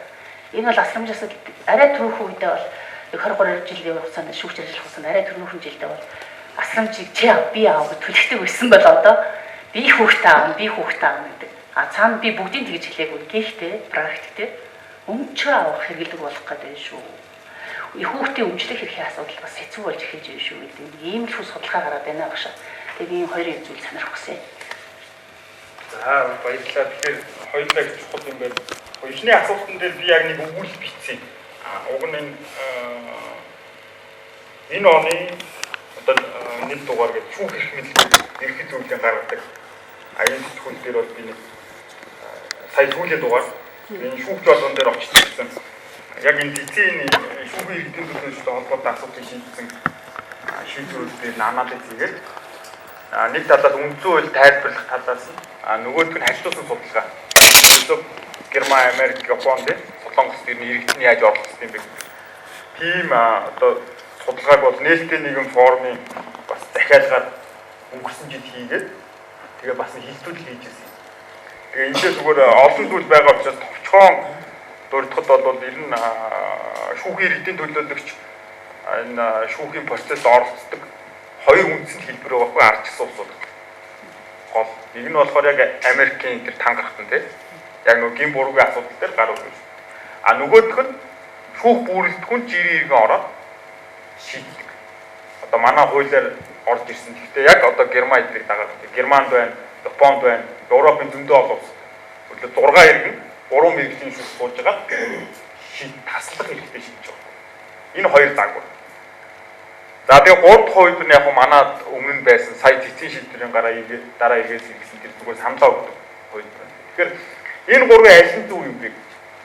За нэг нь бид нар үндсэн хуулийн одоо зохицуултын тухай ярьж байгаа учраас үндсэн хууль тайлбарлах юм гарч байгаа юм л да. Тэгээ манай цэц бол юу гэсэн гэхээр ерөөдөө нөгөө шүүгчнэрт бол гаднаас нөлөөлж зүү бусаар нөлөөлж болохгүй тэр заалтыг барьж шийдсэн шүү дээ. Хараад бас байдалд нь халдж гин гэж ойлгохоор яг тэр хэлээгүй те. Миний хувьд бол энэ тийм сайн үндэслэл биш гэж үзэж байна. Яагаад тэгэхээр одоо шүүгч хүн бол тийч саналаа өгнө шүү дээ өөрөө тэр зөвлөлт таслах те. Бусад мэргэжлийн шүүгч байхад ч гэсэн үг нь те. Тийм баха. Энд бол хараад бус байдлын асуудал бид нэр ярьдаг шүү дээ. Иргэдийн төлөөлөгчөө иргэн ороод ирсэн тохиолдолд бас л саналаа яах вэ? Бас л өөрөө саналаа өгнө. Би бидэд зүг бүсээр нөлөөлж болохгүй те. Хэрвээ энэ нь одоо мэргэжлийн шүүгчдүүд хажууд нь иргэн ороод ирэхэд энэ хараад тус байдалд нь нөлөөлж байна, халдж байна гэх юм бол Германы тэр шүүгчнэр тэгвэл хараад тус байдал баталгааж байгаа юм те. Японы шүүгчнэр Япон бас яг ийм тогтолцоо шинээр орж ирсэн. Тэгвэл Японы шүүгчнэр бас л тэр иргэдтэй хам сууж байгаа таслах хэрэгтэй иргэдтэй тэр маргаан шийдэж байгаа тэгвэл Японы шүүгчнэр хараад тус юм. Хараад тус байдал гэдэг чинь өөр зүйл. Яг тэд бол онлын шүүхэн бол бас л тэр онлын гаргалгаа юм хийгээд хараад тус байдлыг зөв тайлбарлах.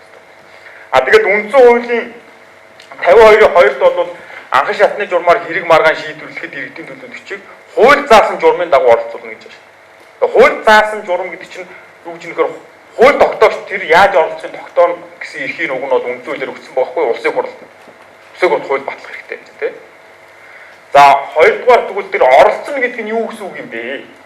Оролцсон гэдгийг тайлбарлахад бол ер нь үндсэн хуулийг тайлбарлахад зөвхөн нэг үгээр нь явж болохгүй, нэг заалтаар нь явж болохгүй. Үндсэн хууль ч өөрөө манай ардсан нийгмийн суур үнэт зүйлийг хамгаалж байгаа гол баримт бичиг тийм. Тэгэхээр тогсоор нь хангас. За тэхийн тулд яг үгээр наад зах нь манай үндсэн хуулийн хоёр суурь зарчим хэмжээ. Нэгдүгээр шударга шүүлэх хэрэг. Шударга шүүхээ шүүлэх хэрэгтэй. За зөв орчуулах юм бол чигт шүүлэх. Fairness, justice хоёр чи ялгаатай шүү дээ. Манад хоёулыг нэг үгээр орчуулж яваад байгаа л да. Уг нь бол тэгэхээр чигт шүүлэх хэрэгтэй. За энэ юу гэсэн үг юм бэ гэхээр ер нь бол аливаа маргааныг хөндлөнгийн итгээд төвийг сахисан байр суурнаас аль алиныг нь ялгуурлаагүй тийм журмаар тэр асуудлыг шийдэх байхгүй. Тэгээд хамгийн үнэтэй хуулийн дагуу. Тэгэхээр тэгж шийдэхин тулд зөндөө олон судалгаа байна л да. Тэгэхээр та дэлгэрүүлээд яана гэвэл миний өгүүлнээс уншиж болно. Нэгдүгээр бол энэ ерөөсөө Америкт энэ хангалтны шүүх Англи Америкт үүсэхдээ за Европчууд Америкээс авсан байгаа. Англиас анхны санаагаа. Анх үүсэхдээ ерөөсөө шүүхийн нэр хүнд дундсан шүүгчнэр авилгачид юу ингээд их мэдтэй нөлөөтэй хүмүүс үйлчдэг гэсэн тийм олон нийтийн бодлыг өөрсдийн тулд авсан гэж байна. Судлаад үзсэн. Яаж юм гэхээр энэ ч зөндөө олон юм гэж. Нэгдүгээр шүүгчнэрд энэ ч шударга ажиллаж байгаа хүмүүс хардаад байна шүү дээ, тийм. Бас удаан шийдэж нэг талд үйлччихтэй гэж. Гэтэл яг шүүгчтэй хамт тэр маргаанд ороод яг ингээд шийдвэр гаргахад суун гэж шүүгчийн ажил ямар хэцүү юм бэ? Ямар юм тутаад тулгарсан бэ гэдгийг иргэн мэдэж авч байгаа. Тэгээ шүүхэд шударга тэр процесс орохоор энэ чинь ингэж шийдгээс өөр ингээд шударгаас нэг хийх юм гэж байна. Дээрээс нь иргэд юу гэхээр мэдлэггүй байдал нь өөрөө давуу тал гэж байна. Юм мэдгүй хүн чинь ингээд жижиг юм болгоны гайхаад энэ яагаад гэж байгаа ингээд юм болгон дээр анхаардаг юм шүү дээ. А мэрэгжлийн шүүгчнэр бол эсвэл мэрэгжлийн эмчнэр дүнжирчдэг гэж. Одоо бид нар юу руу орж штэ. Гинтэлтэр ингээд би хуруугаа болчиход очих юм бол өө тоохгүй шүү дээ. Яг тэрнтэй адилхан жижиг маргаан дээр мэрэгжлийн хүмүүс бүр ингээд 10 20 жил явсаар гал нэг тоодог юм байна гэдэг зарим юм. А гэтэл энэ чинь нэг иргэ ороод ирсэн пөө энэ хүний хуруу өгсөн байна штэ. Эсвэл энэ хүн яа гэв iPhone-оо алдсан байна штэ гэж бүр тэгэн штэ тийм. Тэгэхээр тийм нөгөө шинэ юмн дээр нэлээд соргог ханддаг. Дээрэс нь иргэд бол ингээд өөр мэрэгчлээ өөр ингээд замаар амьдарч ирсэн хүмүүс тийч цугладаг учраас альва асуудлыг өөр өнцгөөс хардаг юм л дээ. Ганцхан мэрэгчлийн шүүгчнэр бол яг хуулийн сургууль төгсөөд хуульчтайгаа харьцаад тэгээд тэр чигээрээ хуулийн хүмүүстэй харьцаж явж байгаа шүү дээ. Тэгэхээр иймж багш жолооч болооч тэгээд тэгээ ярихаар чинь илүү юмыг зөв талаас нь хардгаа гэсэн юм явж байна. Дээрэс нь шүүгчнэрт бол тийм бас мэрэгжлийн амбиц юм тийм. Шүүгчнэр бол яг төрөөс цалиа авч ийн бас тушаал дэвших сонирхолтой. За тэгээд тэнцээ хөрөнгөтэй нөлөөтэй хүний маргаа ороод ирвэл бас тэр өөрийнхөө карьер ирээдүйн бодож магадгүй гэсэн юм байна. А гэтэл иргэдэд тийм байна. Иргэд яг үгээр тийм албан ёсны карьергүй учраас тэнцээ нэг удаад жилийн шударгыг орж ирээд тусаад явчихна. Тэгээ аш сонирхлын зөрчилдөхгүй байх магадлал их гэж. Дээрэс нь шудраг ёс гэдэг ойлголт ерөөсөө хуульч нарын ойлголт биш гэж. Энэ чинь нийгмийн ойлголт. Бид нар одоо ингээд шудраг шиг ярихаар хуульч болон хуульч биш хүмүүс бүгдээрээ энийг шийдвэрлэх чадвартай. Тэгэхээр эцсийн дүндээ одоо та бүхэн өөрсдөө судлаад үзэх бол миний судалгааны дүнгээр бол энэ ч өөрөө тэр шудраг шүүхээр шүүлэх хэрэгтэй байгаа чигш шүүлэх хэрэг right to fair trade-ийг илүү сайн хангадаг тогтолцоо юмаа гэсэн байж болох юмаа гэсэн юм хувилбар болох. Тэгээ ялангуяа одоо brand white гэдэг профессор шүү дээ. Монгол бүр зөвсөн баг шүү дээ. Монголын шүүгчдийн нэр хүнд унчаад байна. Судалгаа. Энийгээ сэргээхийн тулд дээрээс нь шүүх хуулийн байгууллагын агентлагаа тэмцэхийн тулд иргэдийн төлөөлөгч оруулж ирээ гэсэн. Тийм бүр том үйл бичсэн шүү дээ. Хэдэн жил өмнө. За нөгөө нэг юу нь бол аргасан ёс гэсэн юу байгаа. Тэгэхээр энийг та бүхэн юунаас нь Үсэх маш их тэр нэг юм нэмж байлаа л да. Сайн асуудал. Яг энэ асуудал орж ирсэн юм. Би жил хариуцж орж ирсэн юм. Улсын байгууллага дээр ч улсын ардын хурал дээр ч гэсэн үндсэн хуульд бол шүүхэд зүгээр оролцсон таслах хэрэг ирэхгүй оролцсон гэсэн байдлаар орсон юм байна. Иргэдийн төлөвч. Тэр үеийн өндөрлөгөөс авч үзвэл 90-92 онд бас улсын байгууллагын хуульцсан байгаагаар судалгааны ирээд хийсэн. Тэрээс тэр тангарагтын шүүх энэ тэр Монгол оронд ерөөс болохгүй юм байна. Бүтэхгүй юм байна.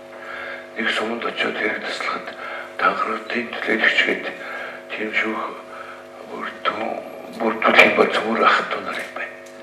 Энэ ерөөс Монгол авчлах хууль өрөөш гэж үзээд тэр үед ч гэсэн тэр үеийн эрдэмтэд хуульчд их олон удаа ярьсан. Шүүн таслах ажил бол ерөөсөө хүний хувь заяаны маш том нарийн асуудал байна. Тухайлбал энийг хангаа ухаантай харьцуулах юм бол зүрхний мэслийн мэсэлд операц хийхэд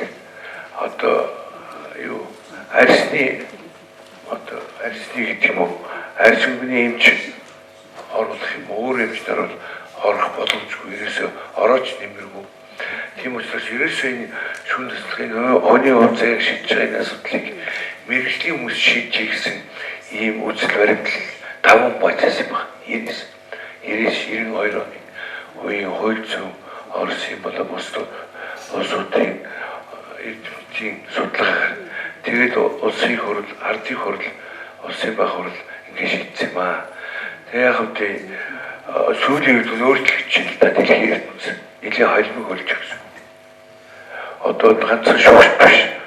Ерөөсөө сая гадаадын эрдэмтдийн зөвлөснөөр холимог бүрэлдэхүүн шийдэж шүүхүүд бас сайн их оруулж гадны иргэдийн төлөөлөгчдөө шийдэх зүйтэй юмаа гэд багцуул боловсруулах үед үндсэн хуулийн байдлыг ярьсан боловч ерөнхийлөгчдэр бас ярьж хагаад ерөөсөө 3 бүрэлдэхүүн шийдээ.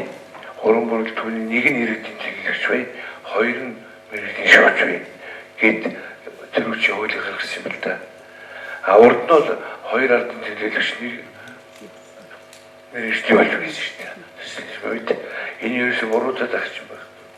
Ер нь ингээд Монголд хийж гисэн тэрэндээ л хэцүү хуулиар л шийдвэрээр очих болж ашгүй л да. А дэлхийн нийтийн хөгжил хандлага бол ер нь ард түмтэй иргэд шүүжий. Тэр дотор мэрэгжлийнх нь тусцаад иргэд ер нь гэмт хэрэг мөн үү шүү. Гэмт хэрэг ямар ядах вэ? Энэ асуудлыг шийдэж хэлсэн хандлага төлөвтэй байл л дээ. Ер нь бол гарсан шийдвэрүүд бол ийм л юм байна. За тав цагаар төлөвсөн төлөвийг давуулаад төлөвчлээ гэсэн бодолтой. За бид бүхэнд үндсэн хууль онцгой эцсийн шийдвэрийг хүний эрхтэй их асуудалтай холбож дэлгэрэнгүй сонирхолтой мэдээлэл өгсөн Монгол Улсын их сургуулийн хууль зүйн сургуулийн багш хууль зүйн доктор дэд профессор Одоогийн мөнх сайхан багштай хүний эрхийн үндэсний комисс нийлтийн нийгэм форум болон энд хүрэлцэн гэсэн та бүхний өмнөөс одоо баярлалаа илэрхийлж цаашдынх нь ажилд их амжилт эрүүл хийхийг хүсэж ирээ. Та бүхэнд маш баярлалаа. Ингээд хүний эрхийн үндэсний комиссийн хамтлагийн өмнөөс хамтлагаас сүүлийн өдрөс шинэ бүтээлүүдийг зурсгал бэлгүүлж